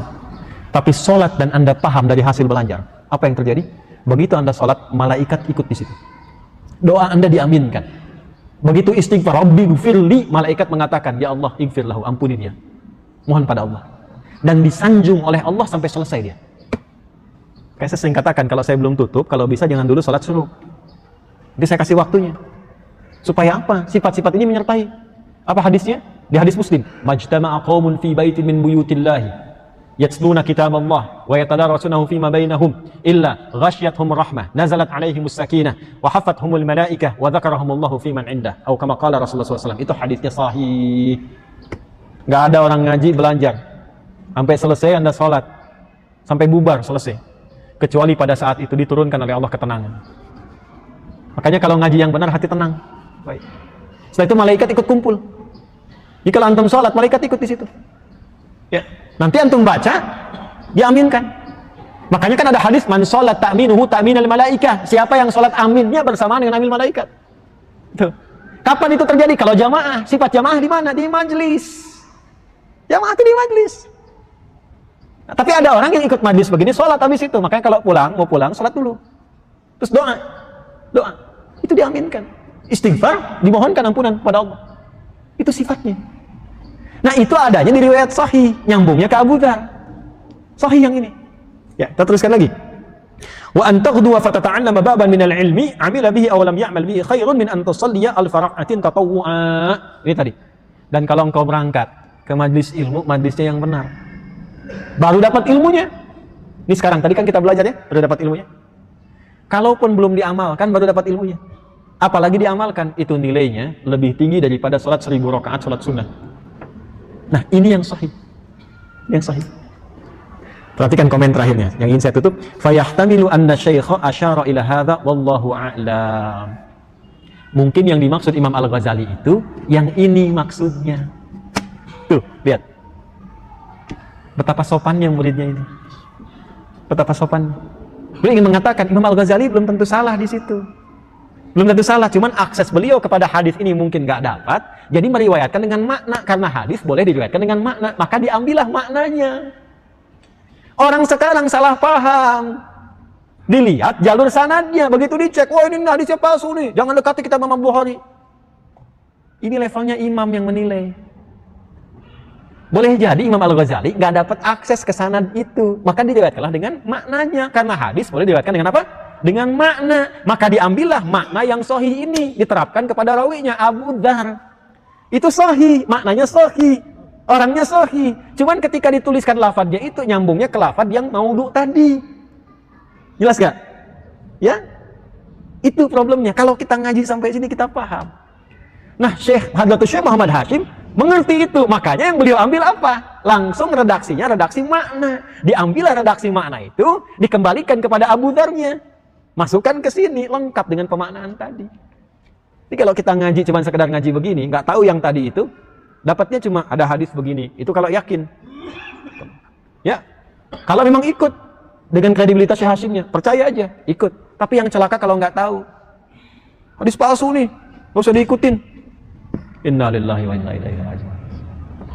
Maka Hadratus Syekh Muhammad Hashim Asy'ari, Syekh Hashim, menghimpun semuanya ini, dimasukkan dalam kitabnya, untuk mengambil maknanya tidak disebutkan alimnya, disebut zikrinnya. Itu poinnya. Jelas? Sebab kalau diambil kata alimin, ketemulah jalur yang tadi. Kalau diambil kata zikrin, maka selamat dari situ. Itu yang dimaksud pemahamannya. Maka diambil namanya riwayat bil makna, bukan riwayat bil lafaz. Sah. Jelas? Imam Al-Ghazali mengambil riwayat bil makna. Cuman lafadznya menyebutkan alimin. Celakanya ada Juwaibari memalsukan hadis pakai lafadz alim di situ. Hadisnya palsu. Maka orang menduga, oh palsu nih, maudhu nih. Padahal maknanya sahih. Jelas? Nah, itulah yang dimaksud insaf. Insaf itu bersih hati dalam menilai. Ya, setelah itu tergantung, antum mau amalkan silahkan, mau tidak silahkan. Kan nggak dipaksa. Ya, tidak dipaksa. Ya, ada orang sudah ngajar, sudah nerangkan sampai ke intinya, nggak maksa juga, masa orang yang disalahkan? Nggak benar tuh ustadznya tuh, udah tahu palsu diterangin juga. Justru saya terangkan supaya anda paham, Joni. Itu maksudnya. Ya. Nah, sekali lagi, itu yang sudah kita bahas di pagi ini. Jadi selesai kita di halaman 16. Insya Allah masuk ke halaman 17. Nah, kesimpulannya apa? Kesimpulannya, Nabi SAW senantiasa menginginkan umatnya semua menjadi baik dalam pandangan Allah. Dalam pandangan Allah. Karena itulah beliau menuntun kita supaya baik dalam setiap aktivitas kita, setiap pekerjaan kita. Di antara hal yang menjadikan kita berubah menjadi baik, salah satu peluangnya adalah menghadiri majlis ilmu. Maka hadis ini mengajarkan kepada kita, satu, jika ada tempat ngaji yang memenuhi sifat-sifat ini, menguatkan keimanan kita kepada Allah, terasa ada perubahan, menambah wawasan, lebih luas ilmunya, lebih bijak melihat, bisa memilih mana yang ingin dilakukan sesuai dengan ilmu. Maka cepat hadiri majlis demikian, luangkan waktu, dan itu nilainya tinggi di sisi Allah, bahkan dibandingkan dengan salat sunnah 100 sampai dengan 1000 rakaat. Jelas? Nah, yang terakhir, hendaknya kita memetakkan materi-materi mengaji itu sesuai dengan profesi yang kita jalani. Kalau bisa Al-Azhar ini, kalau boleh saya kasih saran ya, di pengurus yayasan atau DKM, membuat topik kajiannya itu kalau bisa mitigasi dulu nih masyarakat yang tinggal sekitarannya. Misalnya di sini ada pebisnis, ada birokrat misalnya, ada ibu-ibu. Nah, bikin pengajian nggak usah tinggi-tinggi. Bikin pengajian sesuai dengan profesinya. Pebisnis bikin Kitabul Buyu, kaji Imam Al-Bukhari, siapa ustadz yang bisa bahas, sehingga pebisnis yang tinggal di daerah sini mendapatkan siraman rohani tentang bagaimana berbisnis Islami. Yang pejabat buka di Sahih Muslim Kitabul Imarah, baik tentang tata negara, menata birokrasi, sampai dengan menghindari gratifikasi, ada di situ semua. Jadi mengerti, kalau jadi pejabat paham, oh ini pejabat yang Islam itu begini. Ibu-ibu ngaji nggak usah tinggi-tinggi, Bu, bahas tentang perempuan. Jangan-jangan puluhan tahun belum tahu tentang ibu. Bagaimana jadi istri yang salehah? Bagaimana tugas seorang ibu? Bagaimana menjadi seorang perempuan yang saat dihisab itu nggak banyak komen. Perintah Allah langsung begini, udkhulil jannata min haitsu syi'ti. Udah nggak usah lama-lama, cepat ke surga dari pintu mana saja yang kamu inginkan. Ibu mau nggak begitu? Ibu mau, tapi nggak pernah dikaji babnya. Bagaimana bisa begitu? Keluarkan kitabnya. Nah, kalau ngajinya sudah seperti ini, maka ngaji itu jadi kebutuhan. Ini ada mahasiswa nih yang kuliah di sini beberapa tempat, keluarkan Kitabul Ilmi. Gimana menuntut ilmu yang benar, supaya cepat hafal tuh gimana? Cepat paham tuh gimana? Bisa menemukan sesuatu tuh yang jarang dikaji itu bagaimana? Itu ada babnya. Kok orang dulu begitu, belajar langsung pintar, dengar satu kata langsung paham, nih kemana intinya nih? Kok sekarang bisa diterangkan sampai 3 kali nggak lulus juga? Itu yang kita balikan ya. Nah, semoga Allah Subhanahu wa taala melindungi kita semua. Semoga Allah membimbing kita pada kebaikan, mengampuni dosa-dosa kita, memuliakan kita semua dalam kebaikan. Allahumma taqabbal minna innaka antas sami'ul 'alim wa tub 'alaina innaka antat tawwabur rahim. Rabbana atina fid dunya hasanah wa fil akhirati hasanah wa qina adzabannar. Wa sallallahu ala nabiyyina Muhammad wa ala alihi wa sahbihi ajma'in wa akhiru da'wana subhanakallahumma wa bihamdika asyhadu an la ilaha illa anta nastaghfiruka wa natubu ilaik. Walhamdulillahi rabbil alamin. Insyaallah kami berlanjut di tanah kusir ya, materi surat An-Naba yang 8. Assalamualaikum warahmatullahi wabarakatuh.